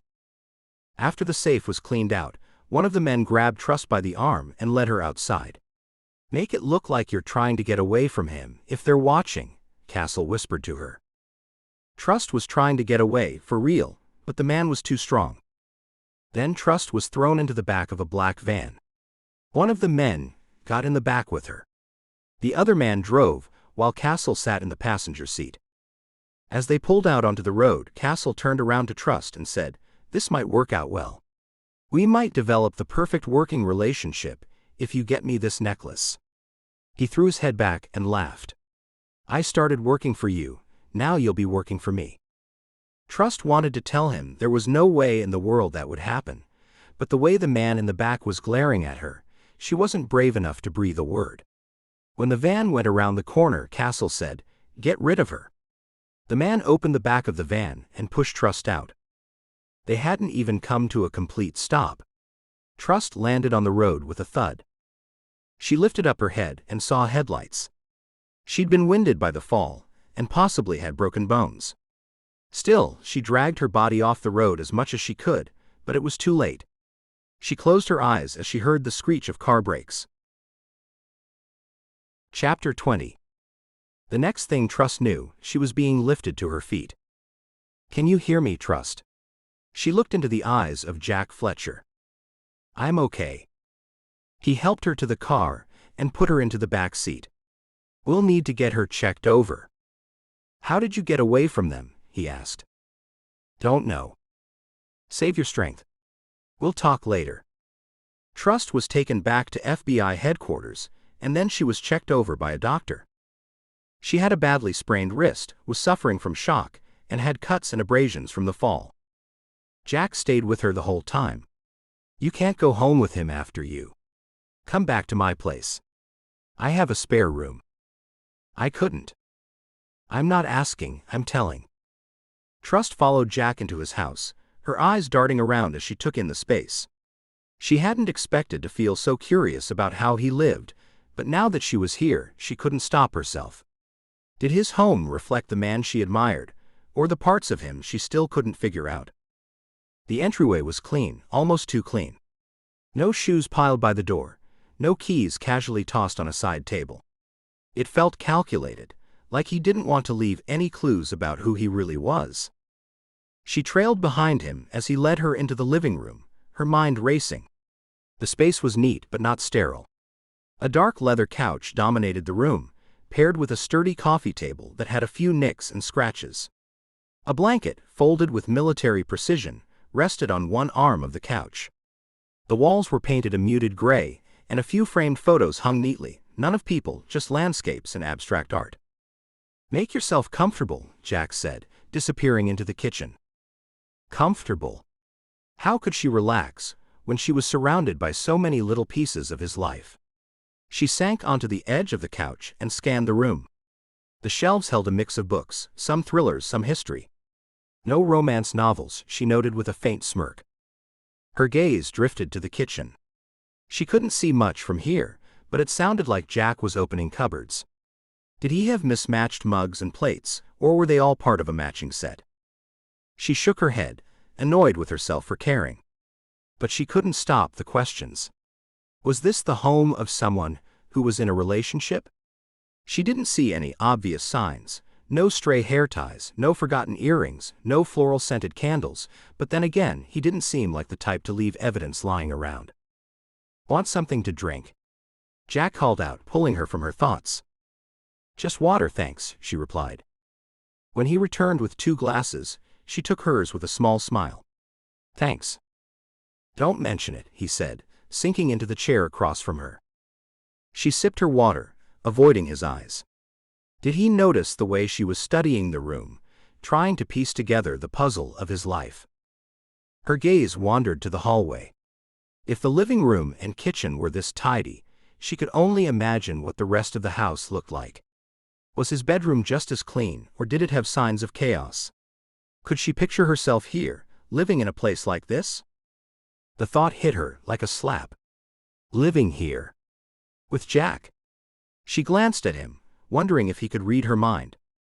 Jack cleared his throat, pulling her attention back. You look like you're overthinking. She let out a nervous laugh. Maybe a little. Don't worry about anything tonight. Just get some rest. We'll figure everything out in the morning. She nodded, grateful for the reassurance, but her mind refused to stop spinning. As Jack stood and motioned for her to follow him to the guest room, she caught one last glimpse of the living room. When he showed her the spare room, it was just as tidy as the rest of the house. The bed was neatly made, the nightstand empty except for a lamp. It was simple, but comfortable. Let me know if you need anything, Jack said, lingering in the doorway. I will. Thanks, Jack, she said softly. As he closed the door behind him, she sat on the edge of the bed and let out a deep breath. She hadn't learned much about Jack tonight, but the more she saw, the more she wanted to know. Chapter 21. In the morning, Jack knocked on her bedroom door. Trust sat up. Come in. I think you need a few days off. No. I'm fine. Just a little shaken up, but I can do this. He raised his eyebrows. Are you sure? Yes. I'll just need some fresh clothes and a shower. What did Castle say to you? It's important you tell me everything. I was going through the safe, and then Castle appeared in the room with a couple of large men behind him. I saw that. What did he say? Once he realized the necklace wasn't in the safe, he thought I must have known something. They grabbed me and hauled me into their van. I think they were going to take me somewhere to torture me. He made me open the safe. They took everything. Jack looked thoughtful. She kept quiet about Castle's threats to her family. If there was a leak at the FBI and Castle found out she'd blabbed, he could very well act on his threat earlier than he'd said. And Jack? Yes. Something important, he said. He told me he went to Jill's place after hearing she had the necklace. He said she was already dead. That is interesting. How did he find out about the necklace? Maybe there is some leak at the FBI. Someone could be selling information. Why else would he suddenly be after the necklace? If my information's right, Jill had the necklace for 20 years. I'll look into it. First, I'll take you to your place so you can freshen up. Then we can grab breakfast to go and eat it at the office. Okay. I'll get my things together. Are you sure you're okay? Didn't the doctor say you had a concussion? I feel fine. Doctors don't know what they're talking about. I'll only be sitting around. I won't be doing anything physical. Okay.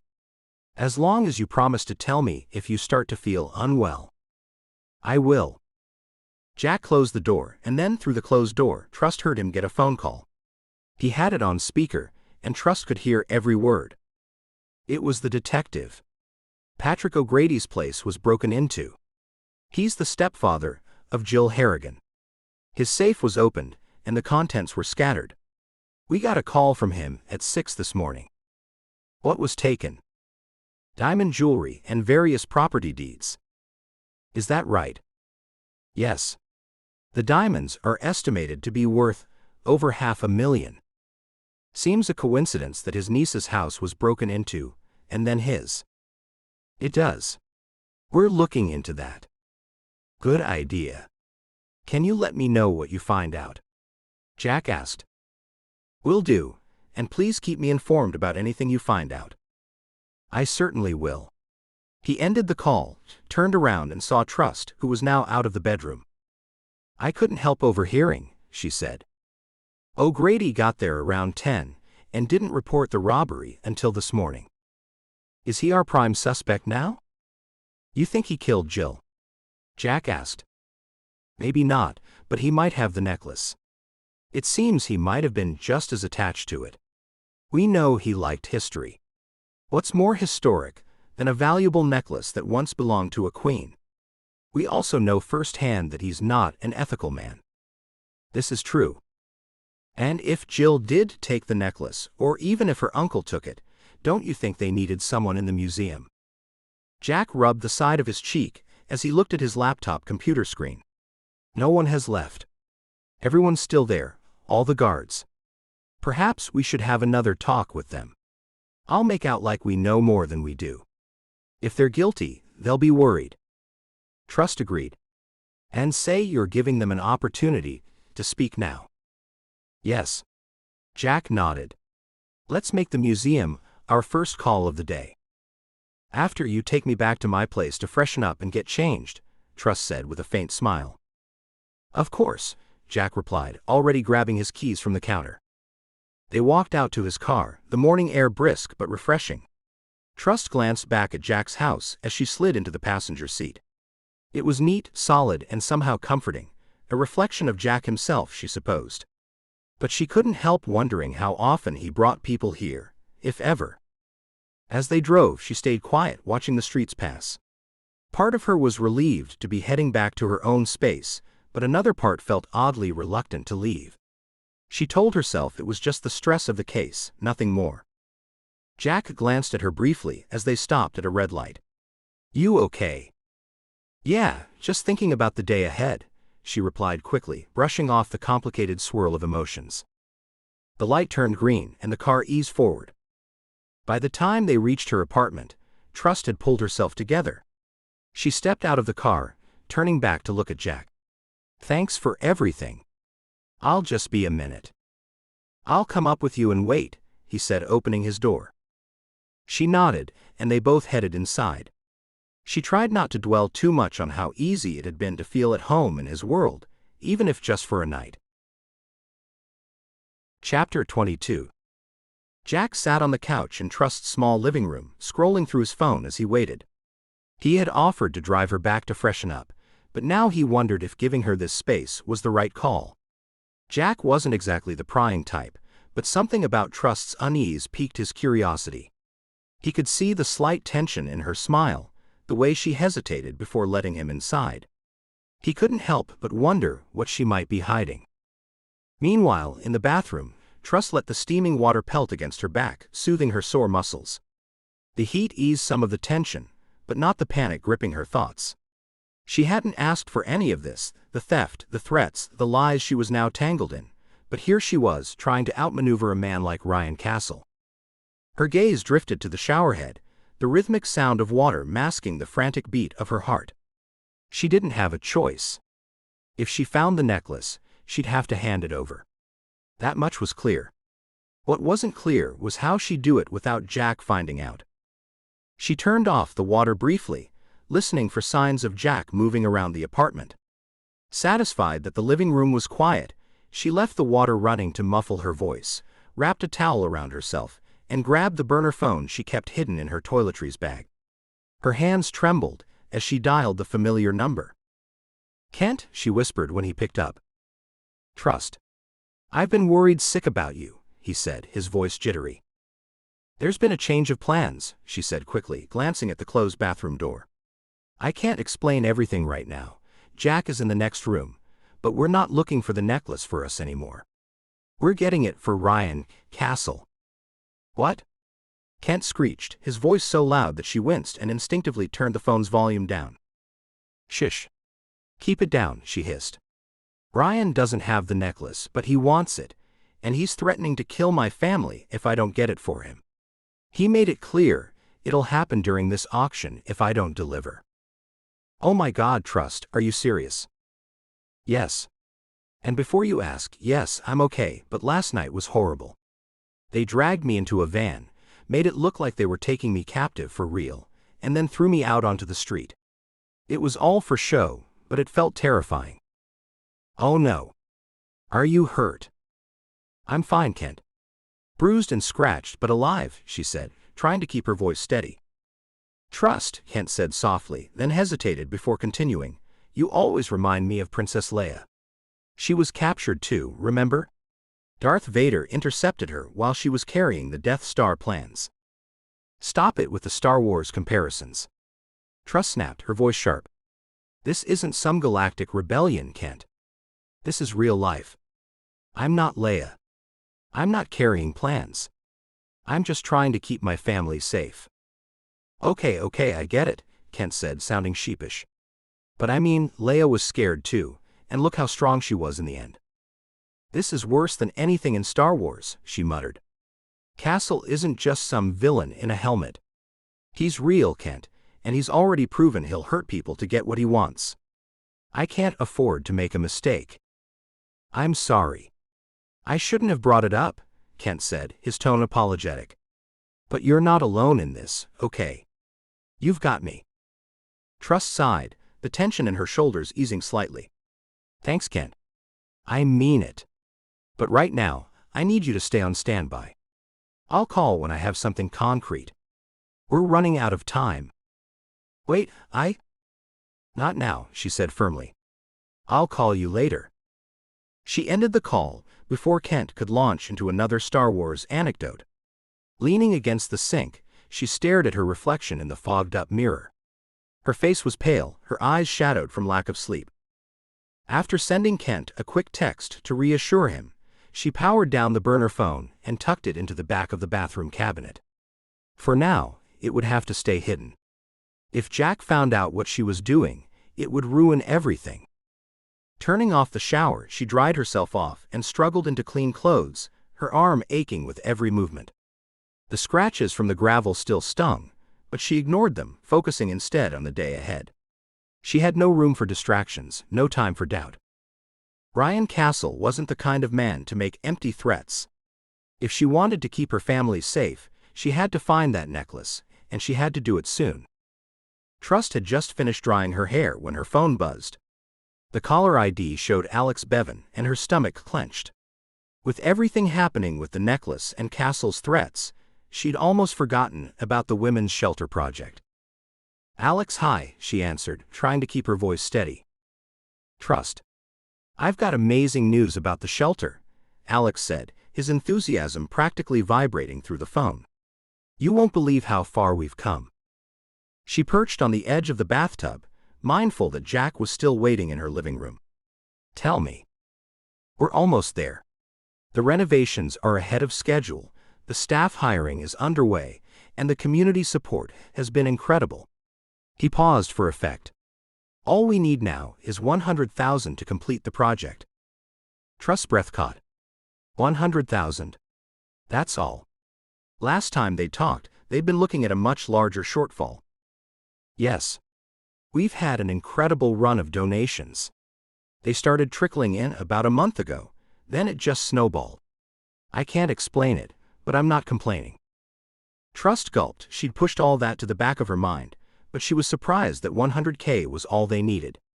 We've had donations. Yes. They've come snowballing in from somewhere. Good. Okay, I'll work on getting that money.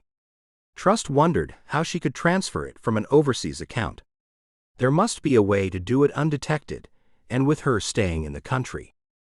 No pressure, but if we could secure it within the next few weeks, we could open before winter hits. You know how crucial that timing would be. Trust closed her eyes, thinking of all the women who needed this shelter. She'd started this project to give back, to do something good with her particular set of skills.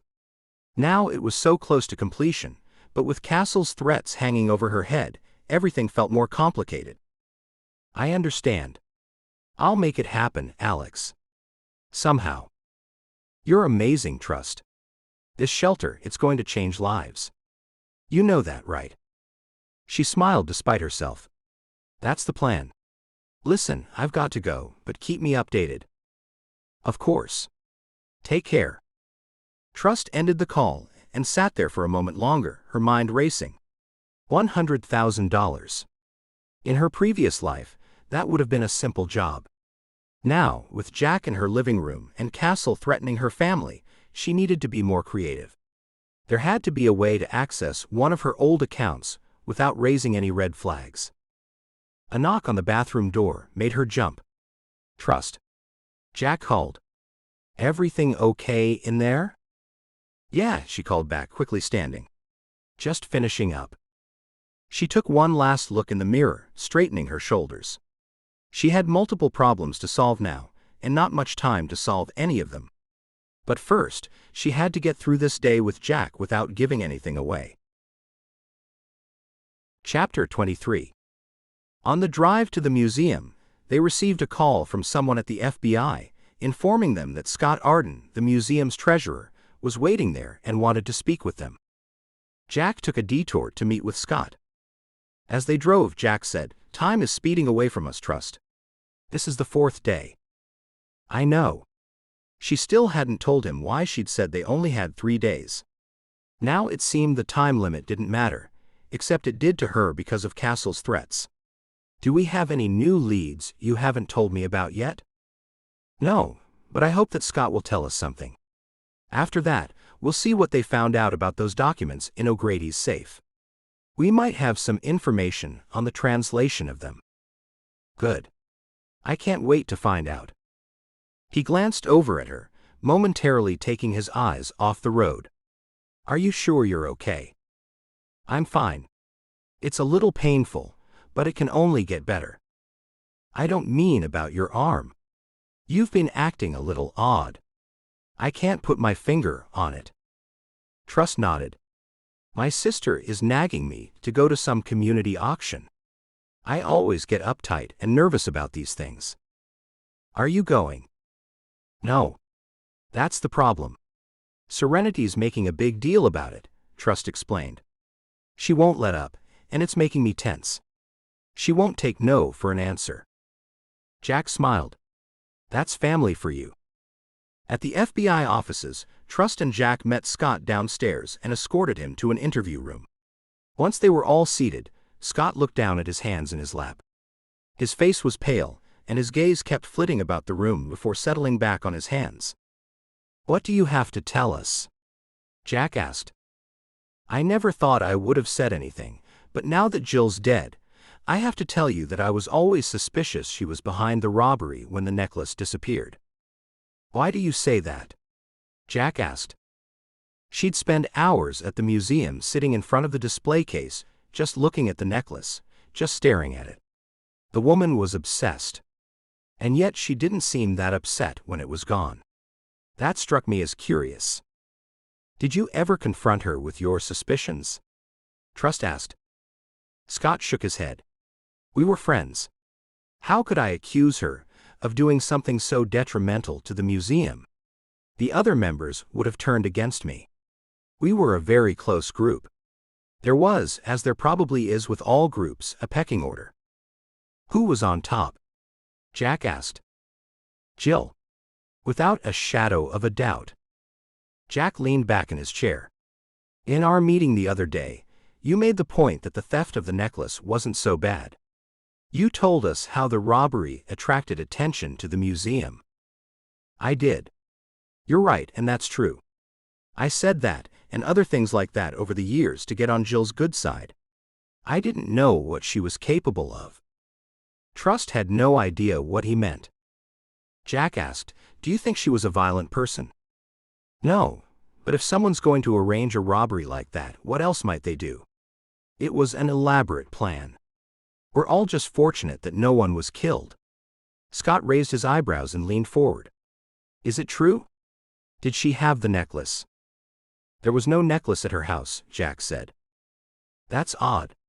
Unless, wait. What if someone stole it from her?" Scott gasped. "Is that why she was killed?"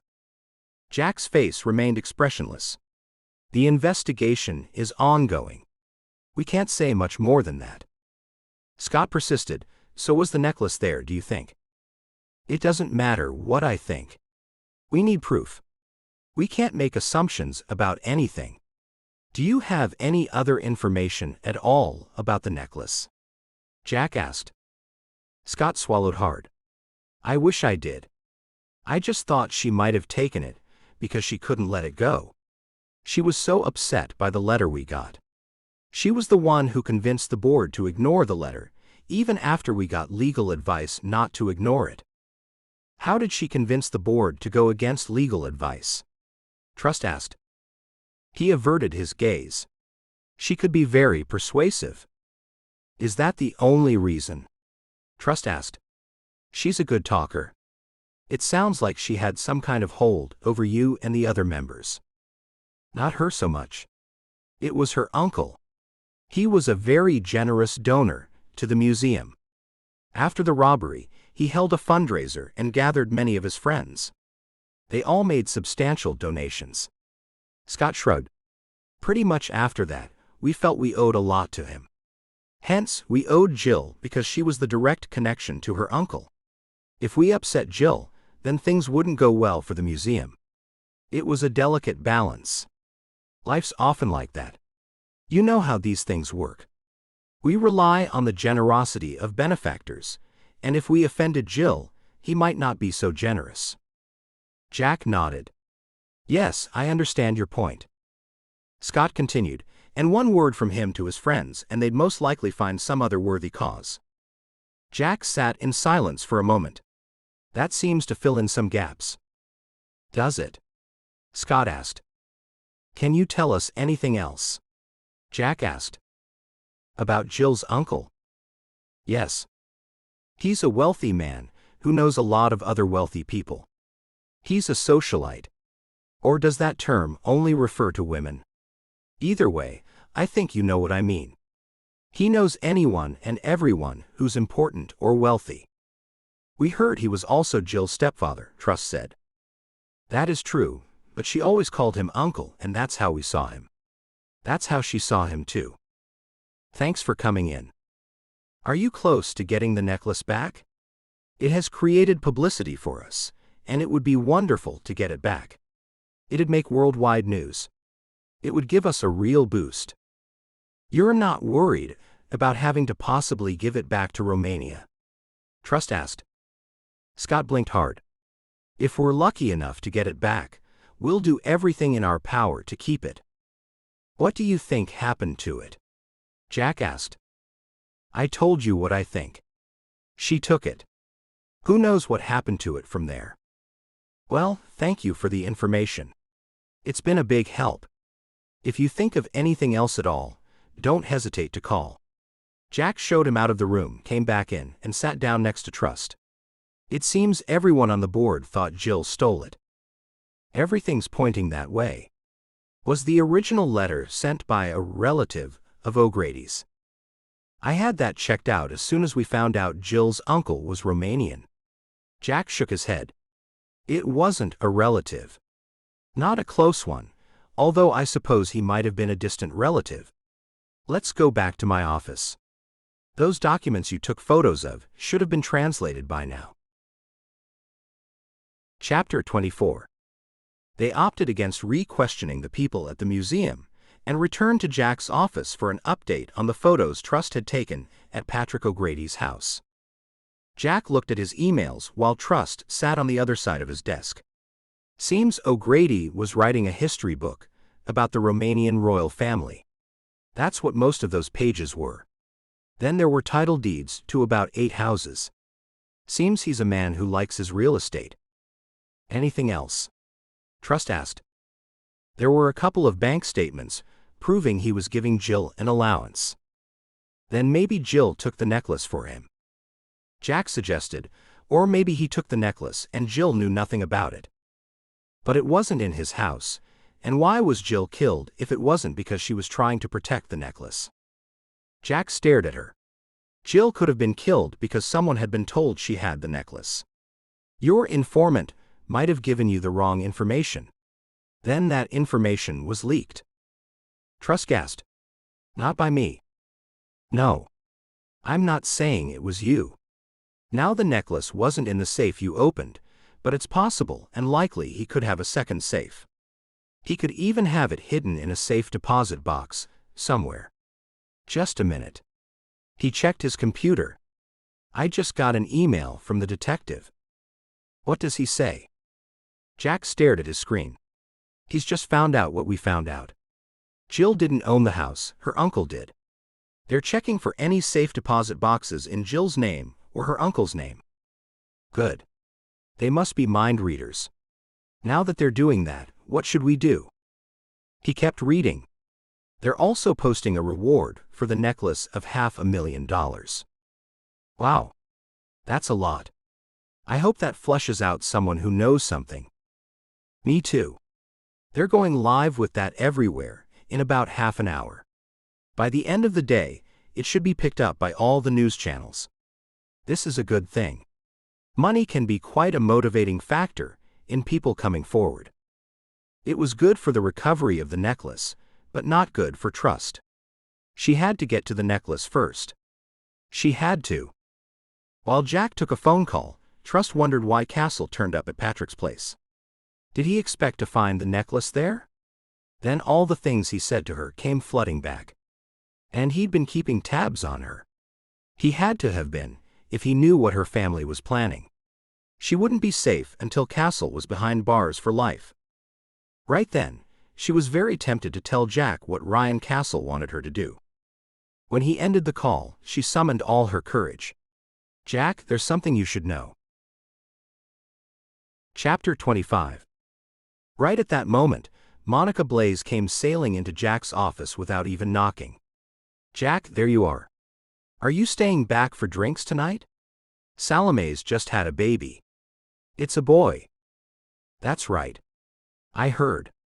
I will if I can. Monica looked down her nose at Trust. You can come too if you're around. Thanks. Who's Salome? The wife of Peter Cook, one of our agents. She looked over at Jack. I might see you later then. We've been so busy, we haven't talked much since I've been back. I know. I've been kept pretty busy. I heard a reward's been offered for the necklace.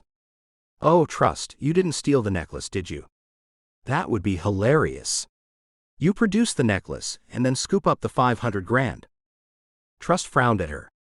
Jack didn't need to be reminded of her past. I can assure you I had nothing to do with it. If you say so. I might see one or two of you later. Monica strutted out of Jack's office. A grunt came out of the back of Trust's throat before she could stop herself. Don't worry about her, Jack said.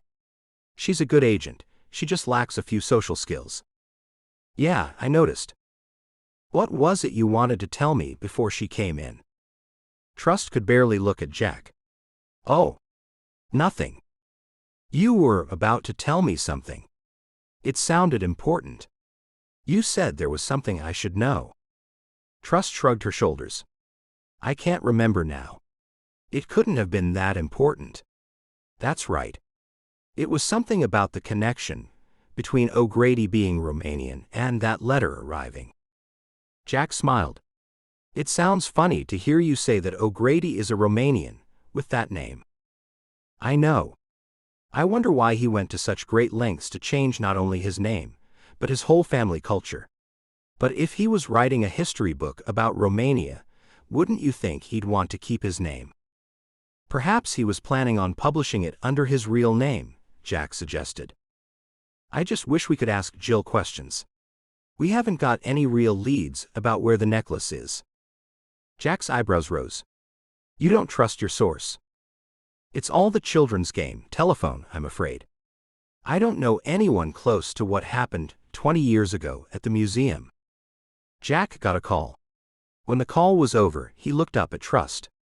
Jill's sister is flying in tonight for Jill's funeral tomorrow. Interesting. Well, we know that Jill didn't have a house to leave. Did she have anything else, anything valuable? Jack shook his head. Everything was her uncle's. Or should I say, her stepfather's. Which also means, without him, she would have been homeless, without a penny. And that means she would do what he said, or she'd be out on the street. Exactly. Maybe he was the one obsessed with Queen Marie, Jack said. That makes sense. That's why he's thrown Jill under the bus. He was saving himself. Jack nodded. That seems a likely scenario. Where do we go from here? Do we just wait and find out if Thomas has any deposit boxes? Trust's phone sounded and she looked down. Ryan Castle had sent her a text with the date of the community's auction.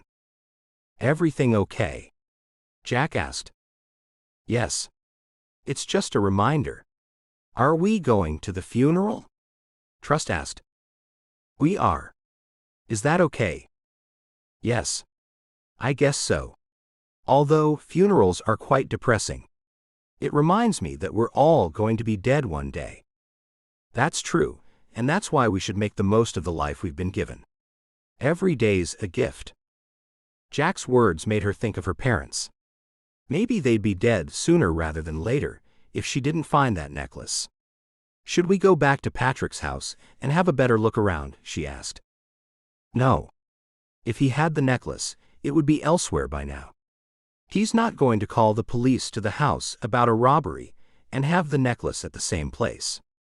It'd be too risky. That's true. I'm just trying to think of something. I feel so useless with Ryan Castle after it now too.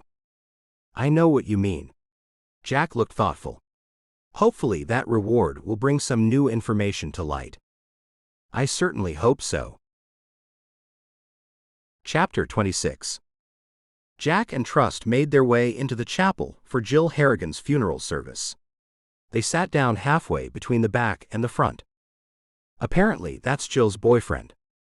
Trust stared at the man Jack had nodded toward.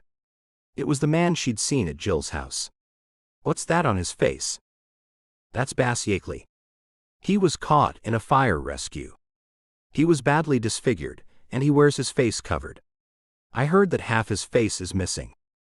That was why that name was familiar. She must have heard about the accident. The poor man. Was he a fireman? No, Bass Yakeley was just a private citizen. Really? His relationship with Jill explained what he was doing at the house. I think I remember reading about him in the paper. He pulled out a child and then ran back in to get the boy's puppy. Yes, that's the one. The puppy recovered, and Yakeley got badly burned in the process. Anyway, he's been interviewed about Jill. He knows nothing about the necklace. When did you find all this out? He glanced over at Trust. Just this morning. Why? Have you checked him out? Not yet, but I'll see what we can find out about him. And that's Jill's sister, Connie Harrigan. She might not go by the name of Harrigan now, though, since she's married. He didn't even know yet that Bass had been let out of prison the day before the robbery. Surely the police knew that. Maybe they hadn't told Jack yet. Trust stared at Connie. Her white hair was severely pulled off her face into a bun at the nape of her neck. She seems so much older than I imagined. She's 10 years older than Jill. They hadn't really kept in touch. She and her family left New York 5 years ago, and I've heard she hasn't talked to Jill since she left. We should set up a meeting with her and see what she's got to say about their stepfather. I'd be interested to know. When are we doing that? Not today, obviously. I'll try and set it up for tomorrow. Trust looked down at the order of service they were handed on entry to the chapel. Welcome and Introduction by Patrick O'Grady, reading by Kathy Sullivan. Song, Impossible Dream, sung by Rex Blakely. Life tribute by Cameron Wiltshire. Cameron Wiltshire. That name jolted Trust. He was her lawyer. She looked around and saw him sitting behind the family, looking as suave as ever with his tanned skin and light gray suit. Strange choice for a funeral, but then, when Trust looked around, she was the only woman wearing black. Then she realized that Jill's friends were all arty types of people. She looked back down at the card. Meditation or Moment of Silence Open Mic, limited to 2 minutes per person, Acknowledgements and Closing by Cherie Goldberg. Trust whispered, "The tribute is going to be from my lawyer, Cameron Wiltshire." Jack smiled. "I saw that. I was seeing how long it took you to notice him sitting there. You could have told me. It's so sad that Jill was killed. I hope she didn't suffer. They said it would have been instant. It was a clean bullet to the head. They knew what they were doing." Trust sank down in her seat. Suddenly Jack sounded so clinical, so cold. Jill was once alive and now because of the necklace, she was dead. I know Rex is from the museum, but who's Cherie Goldberg? Trust pointed to the order of service. Most likely a friend, Jack answered. I wonder why they chose The Impossible Dream as a song. Maybe that was her favorite, because she asked for it to be sung at her funeral. Trust frowned. You know that? I saw her will. She was expecting to die. Trust was horrified. Probably not as soon as she did. Most people have a will. Don't you? Trust shook her head. No. She pulled out her phone and looked up the lyrics of The Impossible Dream. To dream the impossible dream, to fight the unbeatable foe, to bear with unbearable sorrow, and to run where the brave dare not go, to right the unrightable wrong. Trust couldn't help but think Jill was thinking about her uncle with these lyrics. Was he the unbeatable foe? She had to talk with Jill's sister to see what she thought about Patrick. Everyone was starting to take their seats. Trust whispered to Jack, "The first thing I'll do is talk to Jill's sister." And say what? I want to ask her about Patrick. No, Trust. A funeral isn't the place to ask questions. The police are talking to her tomorrow. We'll team up with them. Trust agreed, but decided she'd still try to get a chance to find out something. Time was ticking away. She couldn't afford to waste a day. It was a pretty good clue that Connie didn't get along with Patrick, seeing that they were sitting as far apart as they could be. After the service was over, everyone was told there would be refreshments in the adjoining room. Several moments later, Trust moved to stand beside the serving table when Jill's sister was getting herself a drink. You're Jill's sister? Trust asked. The woman looked at her and smiled. Yes, I'm Connie. And you are? I'm just with the museum. Oh, doing what?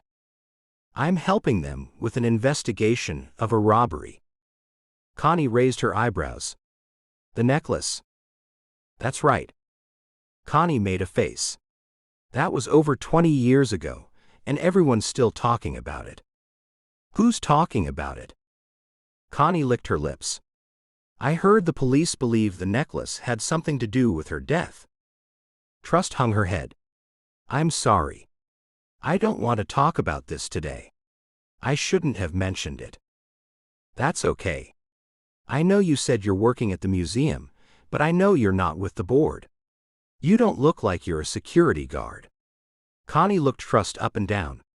You're too well dressed to be a worker in the museum. If you were a reporter, you wouldn't feel bad about asking questions. Are you with the police, or perhaps an insurance assessor? Trust laughed. You're very sharp. I'm working with the FBI. The police told me someone would be wanting to talk with me. That would be myself and Jack Fletcher. I'm Trust Ziegler. Connie nodded. Do you think my uncle had anything to do with it? Trust's mouth opened and she didn't know what to say. Do you? It wouldn't surprise me. When more people came to the drinks table, they both moved away. You don't get along with him? Trust asked. I never have, and it's because of him that I moved my family away. Jill was under his spell though. She did everything he said. She got a job at the museum because he told her to. I guess it's understandable because she was so much younger than I was, and she was impressionable. My uncle has a strong personality. Could we talk with you tomorrow? Connie smiled. I think that would be a good idea. I'll give you my phone number. Trust took out her cell phone and entered the number that Connie gave her. Thank you. We'll call you first thing in the morning. I should go and mingle with some people. Trust nodded. Of course. When Connie walked away, Trust turned and came face to face with her lawyer. Cameron, it's nice to see you, although I'm sorry it's at a funeral. And it's nice to see you somewhere other than a legal setting. Trust smiled. He had a relaxed, easy manner, and she'd always admired his bright blue eyes. His tanned skin further accentuated them. Did you know Jill well? He asked. I didn't know her at all. I'm working with the FBI, as you know. Ah, so you're here in connection with a case. I'm guessing the necklace with the huge reward. Trust nodded, unsure of how much she should say. Were you a friend of Jill's? I know her uncle. We're good friends. Is that right? Trust asked. Don't tell me you're investigating Patrick. Should we be? Trust asked. He chuckled. You know I can't comment even if I knew anything, which I don't. Is the museum having some kind of trouble? I can't say. He laughed again. Neither of us can say anything. Makes conversation a bit hard, doesn't it? It does. He looked around and then leaned in close to her and whispered, Patrick told me the police think that Jill had that stolen necklace and that's why she was killed. He told you that? That's right, but he didn't have anything to do with it. Is that what he said? Trust asked. Cameron nodded. It was a strange conversation, but it was only natural that he'd want to defend his client. Thanks for letting me know. Jack then came up to Trust. Did you have a nice talk with your lawyer? Yes, and I know you told me not to, but I talked to Connie. I said we'll be talking to her tomorrow, and she's fine with it. She even gave me her phone number. That's good.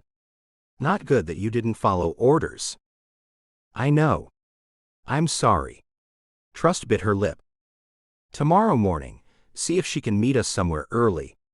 We can meet her at her hotel, or she can come into the office. Okay. Meanwhile, the director of the museum wants to see us. He said it was important, and he has to get something off his chest. I was just talking to him. As soon as the funeral is over, he wants to meet us at the museum. That's great. He must know something, Trust said. I hope so because we're not getting very far, but maybe something's about to break. Trust stared at him. I hope so. He said to meet him back at the museum at 3 this afternoon. I can't wait to find out what he knows.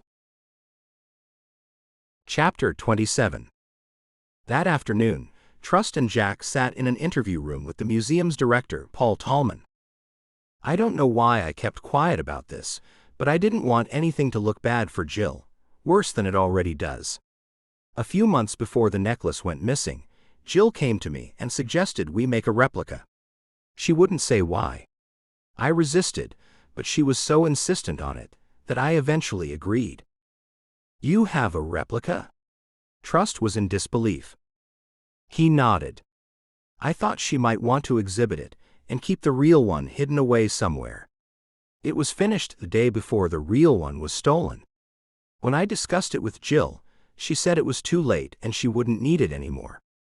I wasn't sure what she meant. Once the necklace was stolen, there was no point in us putting the fake on display, but when I talked to her, she was acting like it had already been stolen.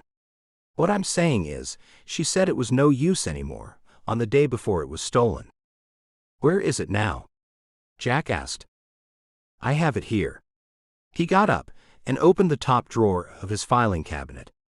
He took out a brown paper parcel and then unwrapped it. Trust couldn't believe it. She had gotten a good look at it. This necklace was no fake. This is a very good job, Trust said after she examined it.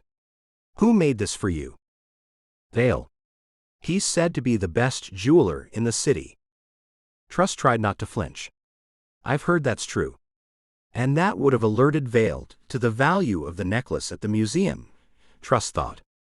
In more recent years, Vale would have asked her to do a job like that, but she would have only been a kid back then.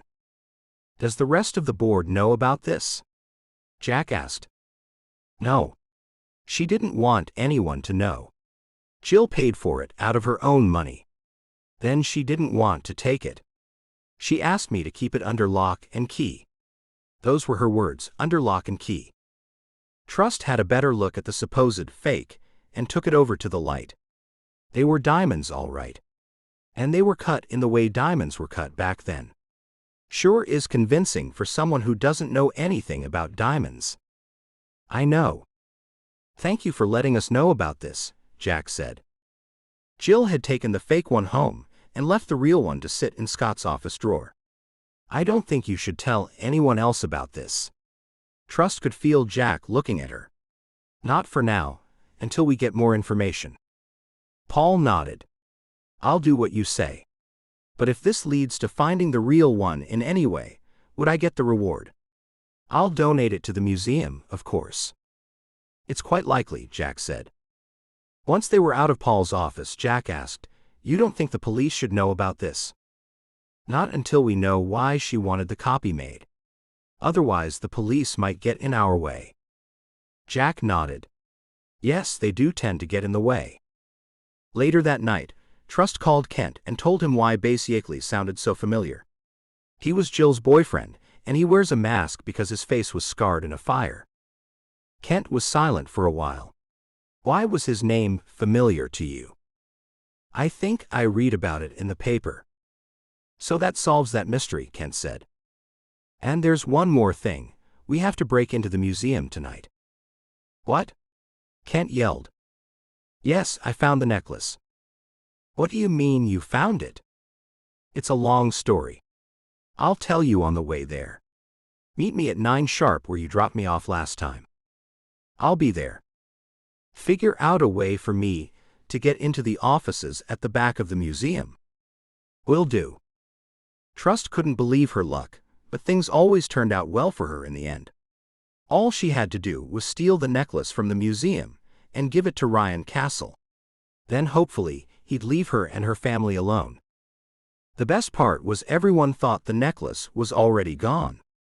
The only people who knew about the fake were herself and Jack and Paul, and also Vale. This wasn't good, but Vale would never guess that the fake had been stolen, and the real one was just casually lying about in a drawer in the museum. As Trust got dressed in a skin-tight outfit, suitable for breaking into a museum, she thought some more about Jill. Castle could very well have killed Jill, and afterward found out he had a fake on his hands. He'd never admit to that. He had too much pride. Chapter 28. Trust slid into the front seat of Kent's car, slamming the door shut behind her. The sound echoed in the otherwise quiet street, and she winced. Her heart pounded in her chest, her palms damp against the material of her gloves. How am I getting in? She asked. Kent glanced at her, his fingers drumming nervously on the steering wheel. You didn't exactly give me a lot of time to work it out, he muttered. I know, but this isn't new territory for you. He sighed, his shoulders slumping as he reached for a small map tucked into the console. Fine. Here's the deal. The good news is, you only need to break into one office, correct? Yes, she said quickly, looking at the map he was unfolding. All the offices are on the western side of the southern end of the building, he explained, tracing a path with his finger. First floor.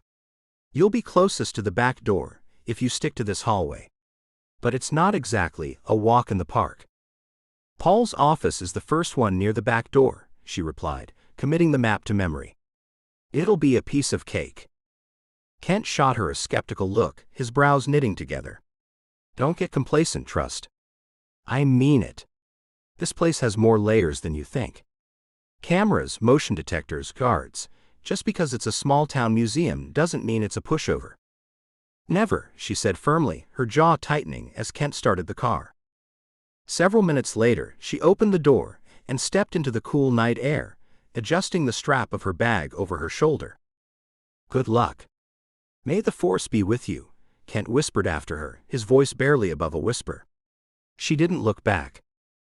The back entrance of the museum was unassuming, just a plain metal door tucked behind the shadow of an overhanging awning. Trust crouched low, her fingers steady as she worked the lock with practiced precision. The soft click of the mechanism was almost drowned out by the distant hum of a generator. She slipped inside, closing the door silently behind her. The air inside was cooler, the faint smell of dust and old wood filling her nostrils. Her steps were deliberate, her breathing controlled. She knew from Kent's intel that there were no alarms in this part of the museum, but that didn't mean she could relax. 2 locked doors later, she found herself standing in the hallway Kent had described. The faint buzz of a vending machine hummed from the kitchen down the hall, and the sound of muffled laughter reached her ears. Security guards on a break. Perfect. She moved quickly but quietly, her boots barely making a sound on the polished floor.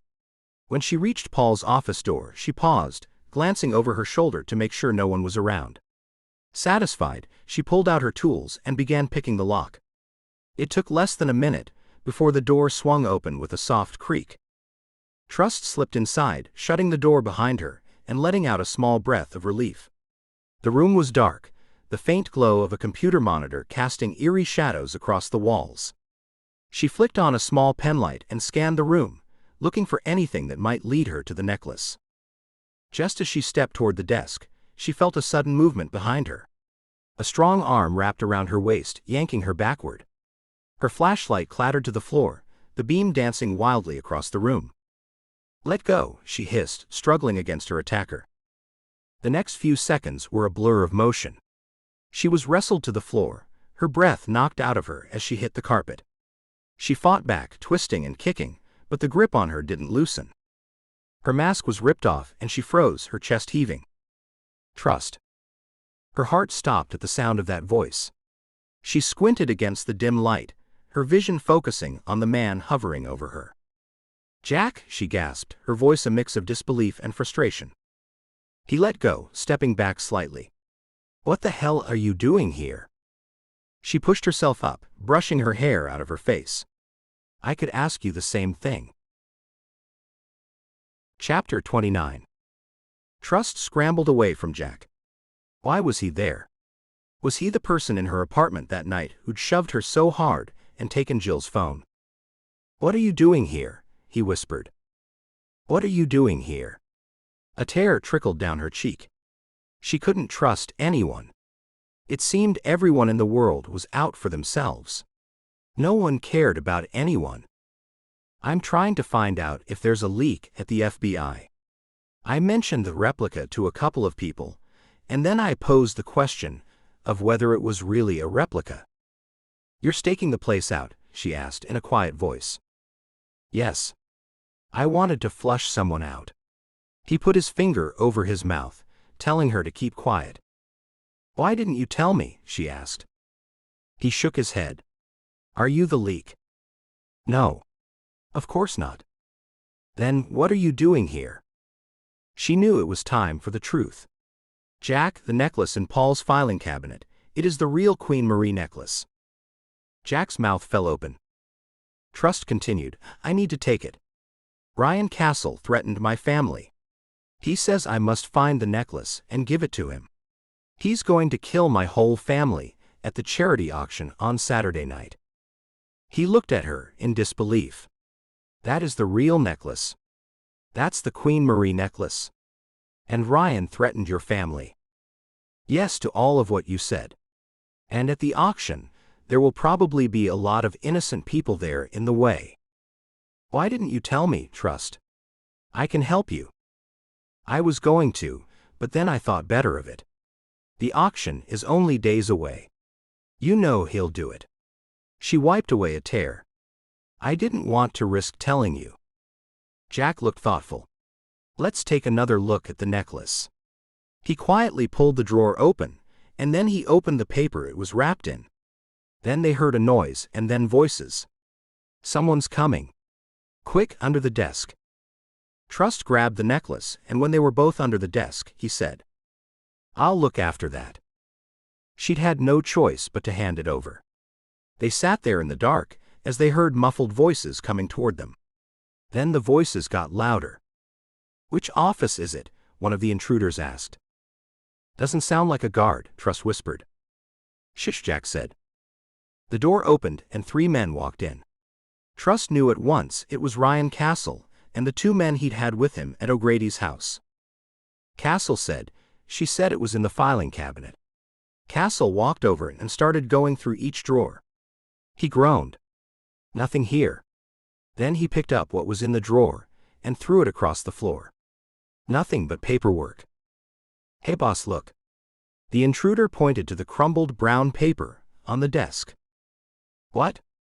Castle lifted up the paper. "Nothing but paper.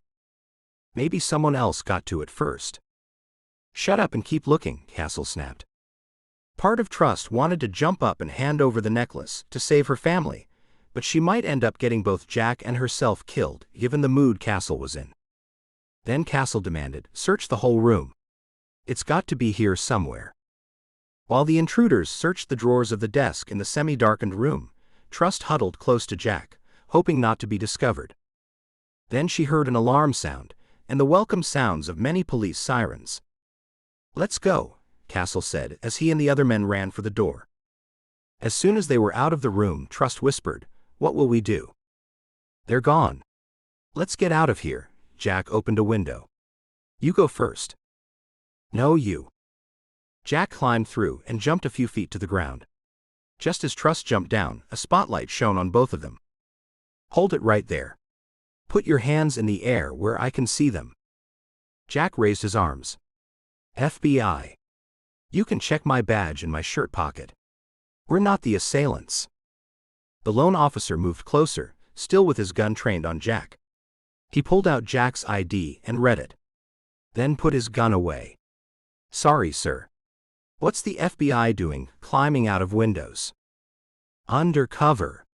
There were 3 assailants. Did you see them?" the officer asked on his radio. Then they heard the reply that there were 3 men getting into a car, and there was a police chase underway. "Do you think they took anything?" the officer asked them.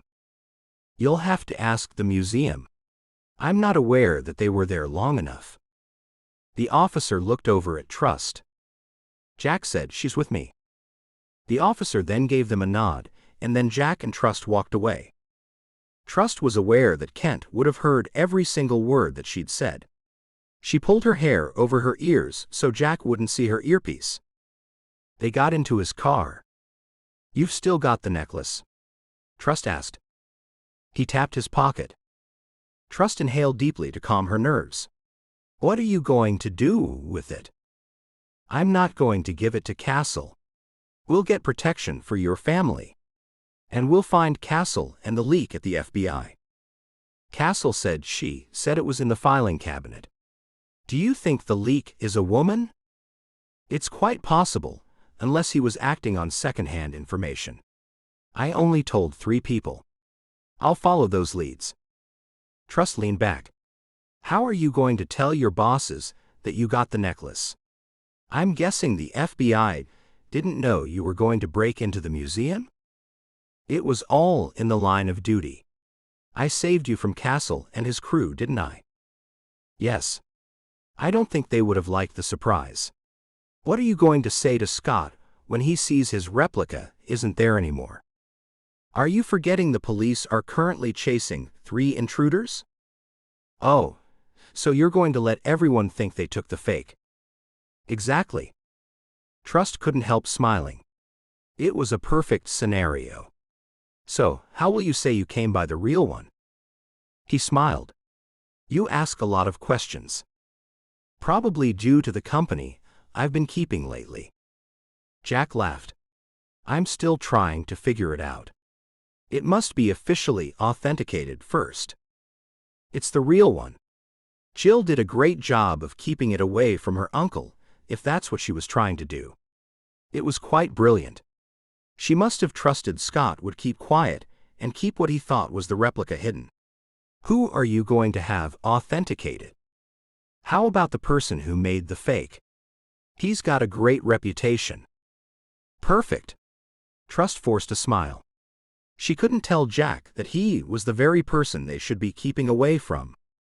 "I'll make a call and have him come to us. I don't want the responsibility of handling the necklace without a team of security around me. I'll call the jeweler and have him come to the office as soon as he can." "Okay." Chapter 30. As soon as Trust got home, she called Kent. He answered with, "Where are you?" "Home. I heard what you were saying at the museum. It sounded like you bumped into Jack." "Yes. Thank goodness it was him. I was so scared. Then Castle came with 2 men. Jack and I had to hide from him." Kent said, "I thought you needed help, so I put in a call to the cops." "That was you?" Trust asked. "Yes. Thank you." I owe you one. We were close to being discovered. We had to hide under a desk. That was the first time I was ever pleased to hear police sirens. The necklace? Kent asked. Jack's got it. It was the real one. I know. I heard you say that. Where do you go from here? Trust sighed. I've just got to leave it in Jack's hands. That's all I can do. I just hope he knows what he's doing. This is the bad part. He's having Vale authenticated. That's not good. The less Vale knows, the better. He could have had something to do with having Jill killed. So if Jack's got the necklace now, you know where he lives, so. No, Kent. Don't even think about it. If it disappears now, he'll know I took it. Jack's gone out on a limb for me so many times, I can't do that to him. What about your family? Jack said he'll protect them. Didn't you hear him? Trust asked. The earpiece only allows me to hear what you say.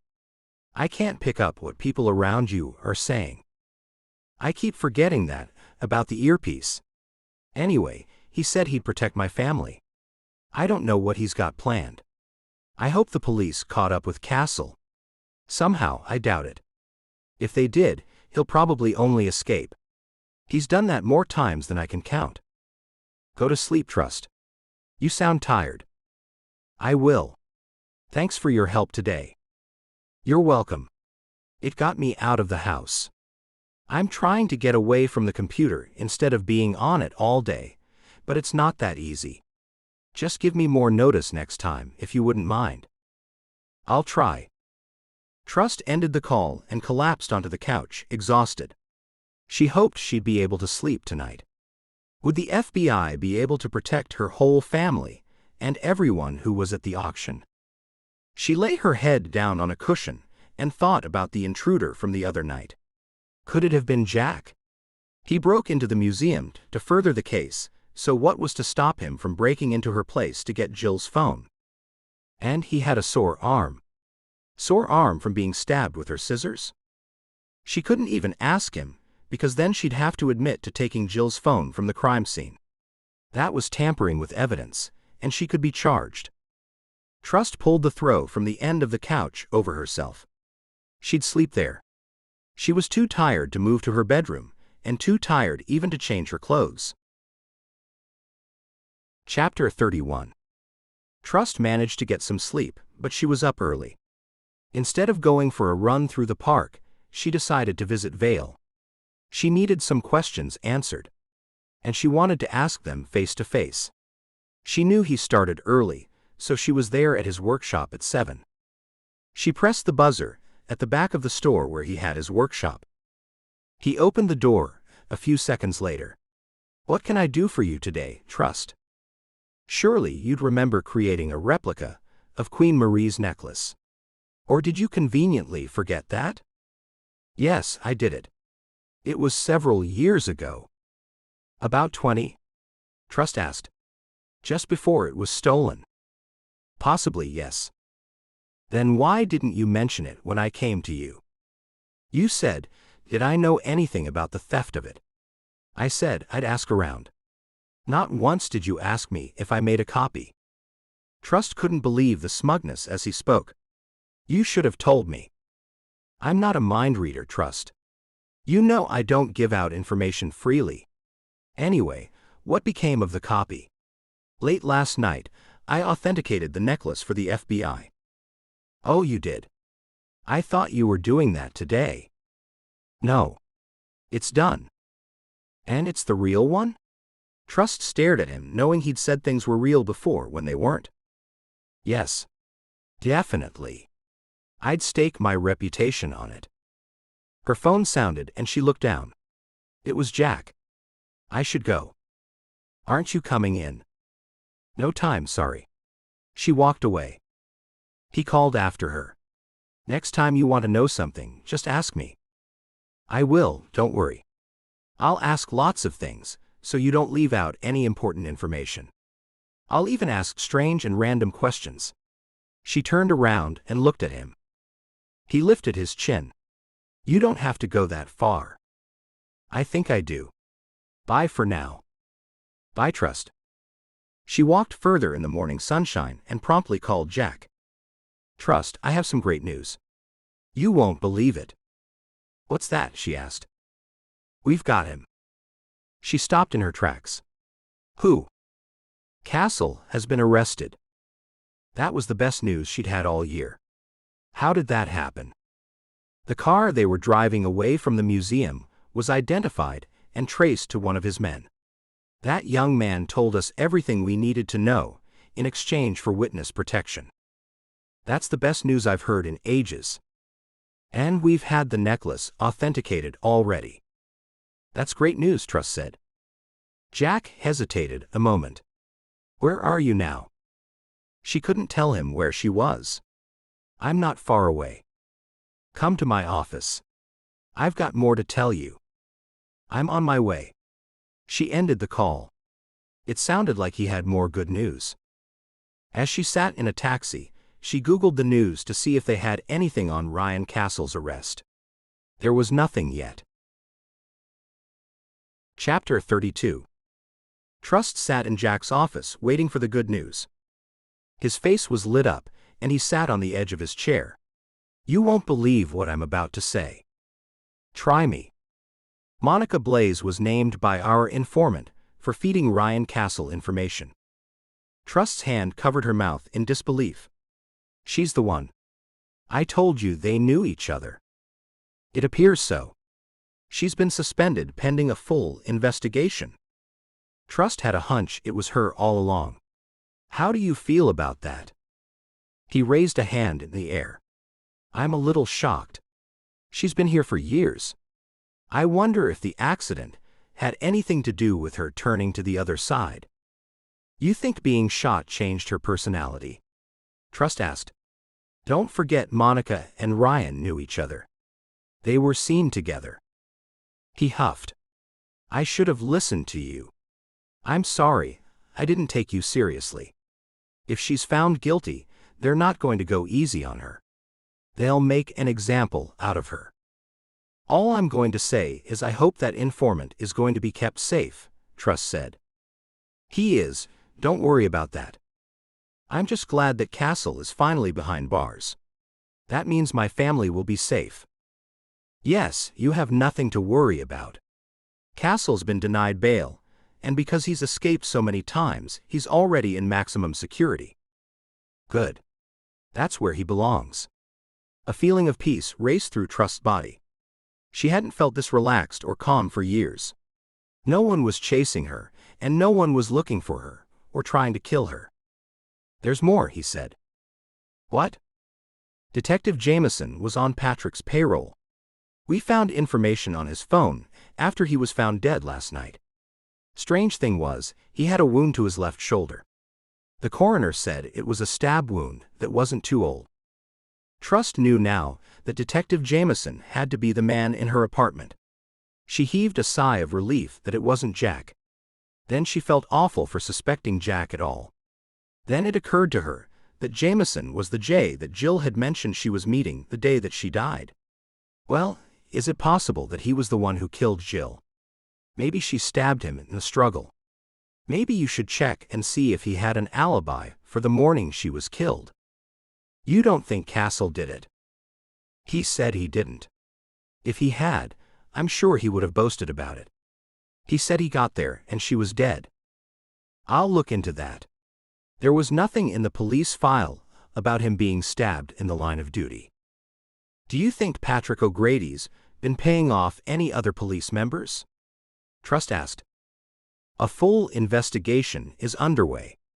Everyone in Jameson's precinct is going to be scrutinized. To think that the necklace, the real one, had just been sitting in a drawer that whole time. What's going to happen now? Monica did us a favor when she told Castle about the necklace. If she hadn't done that, we'd never have caught him or her. I'm sure he's got a lot of other things to tell us about Monica. I hope so.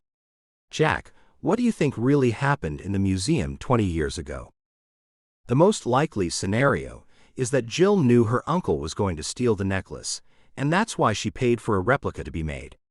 At some point she switched it. She gave Paul some story that she couldn't use it, and she asked him to keep it. Then what? Who stole it? Jack continued. Jill's boyfriend got out of prison a day before the heist.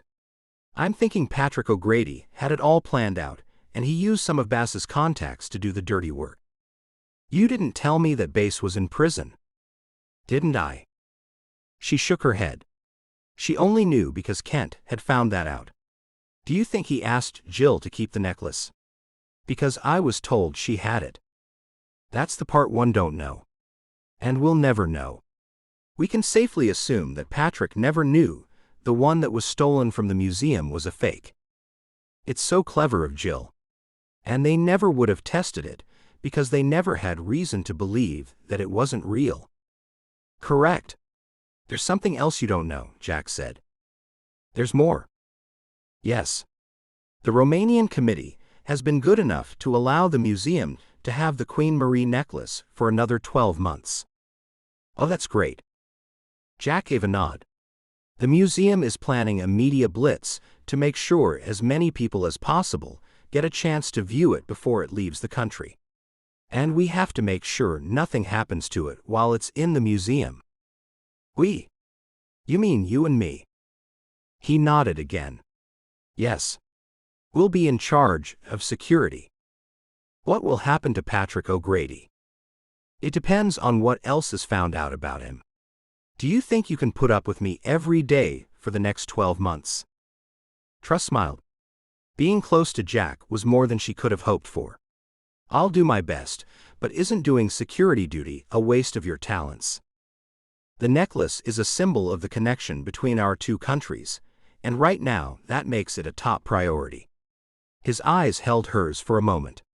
Besides, maybe I like the idea of working with someone who keeps me on my toes. It was the best news she'd had in years.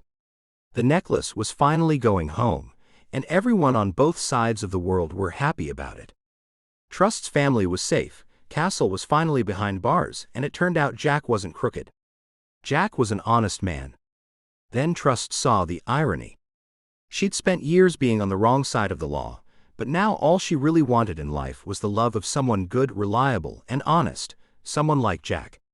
She stared into his eyes. I'm looking forward to it, Jack said. Trust tried not to look surprised. Had Jack just admitted to looking forward to spending every day of the next few months with her? Her phone sounded. Answer it, he said. She reached for her phone and saw Serenity had sent her a text. It read, Hey, I just had a thought about Uncle Pete. You're working with the FBI, so why can't they help you find him? Trust had never thought about going that far. Trouble? Jack asked. Trust smiled. I guess. It's my sister. One thing I'd like to ask you. It's been on my mind for a while, and Serenity just texted me about it. What is it? The FBI can find people, right? I hope so. Sometimes we can. Who are you trying to find? My Uncle Pete. He's my father's brother, and left our Amish community many years ago in disgrace. My sister and I often wonder what became of him. Is it possible you could find out? His face twisted into a smile. Is it okay to ask, or do you have to have special clearance to look up jail records and such? I have heard from my sister that he now goes by the name of Douglas, but that's all we've been able to find out. He's been disgraced and he's been missing for years. I think I'll be able to help you. He picked up his phone and tapped on it a few times. What are you doing? The corners of his mouth turned upward. You'll see. Chapter 33. A knock on the door interrupted them. Before Trust could say anything, the door opened, and a man stepped inside. Trust froze, her breath catching in her throat. It was Doug, the guy who lived in the apartment below hers. She'd also seen him in the FBI car park. Trust, this is Doug. Douglas Bell. Or you might know me as Uncle Pete. Her mind raced as she stared at him, trying to reconcile the man in front of her with the stories she'd heard growing up. His eyes, his posture, there was no denying it. The family resemblance was there, faint but unmistakable. You're my uncle, she managed to say. Doug nodded. I am. And I know this must be a shock for you. Believe me, it's just as strange for me to finally meet you like this.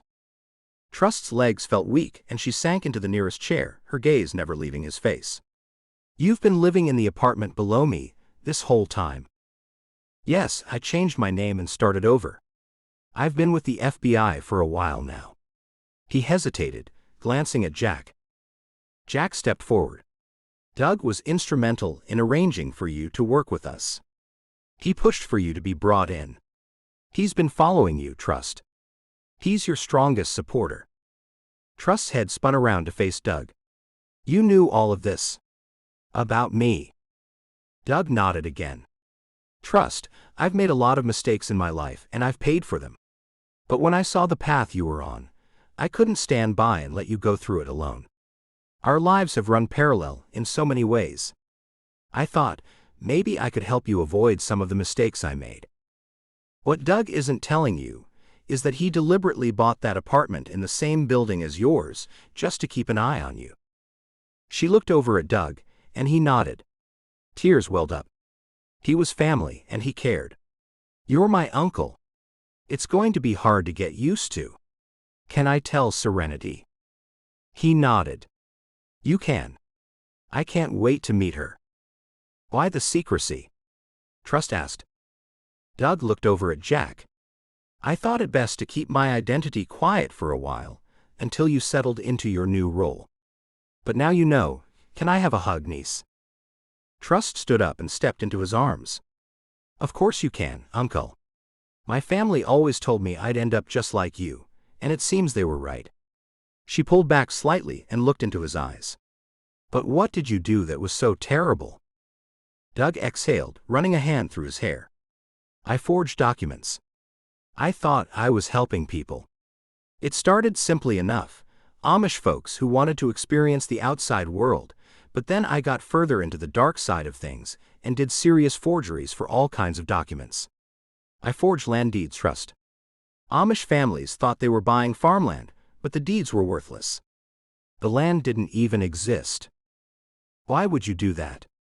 Trust blurted out.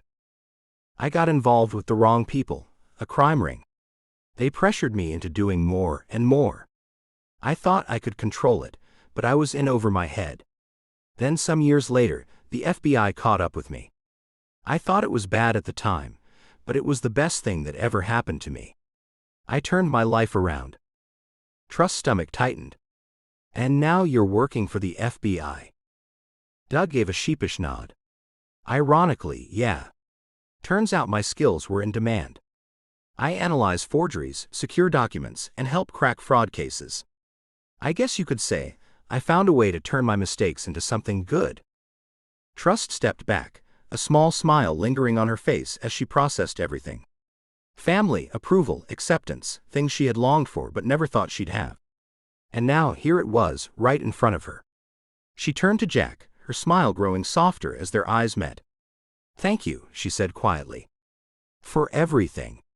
For believing in me, for this. Jack gave a shrug. You're worth believing in, Trust, he said. I knew that the moment I met you. Well, maybe not in that exact moment, but pretty soon after. It helped that Doug told me you were his niece. I knew you couldn't be all bad. She chuckled, and then tried to take it all in. I don't know if I've done much to earn that kind of faith from the both of you. Doug cleared his throat, breaking the moment. Well, I should probably give you two some space. I've got a lot to think about, and I imagine you do too. He gave Trust's shoulder a reassuring squeeze and nodded at Jack before heading for the door. When they were alone, Trust fidgeted with the strap of her bag, unsure of what to say. She recognized Uncle Pete's voice. He'd been the one at the Welch mansion months ago. Had he been shadowing her this whole time? Jack leaned back against the desk, crossing his arms. It's been a strange week. That's an understatement, she replied with a laugh. Jack tilted his head slightly, studying her. You know, for someone who spent years running, you've settled into everyday life better than most. Trust raised an eyebrow. Is that your way of saying, I've impressed you? It's my way of saying you've more than earned your place here, and maybe you've even impressed me a little. Trust laughed, the sound light and genuine. I guess you're stuck with me. I wouldn't call it being stuck, he said, his voice softer now. Trust's breath caught. Was he serious? She searched his face, looking for any hint of sarcasm, but all she saw was sincerity. Well, she said, trying to keep her voice steady, I guess we'll see if you still feel that way in a few months. I already know how I feel. Jack's gaze locked with hers.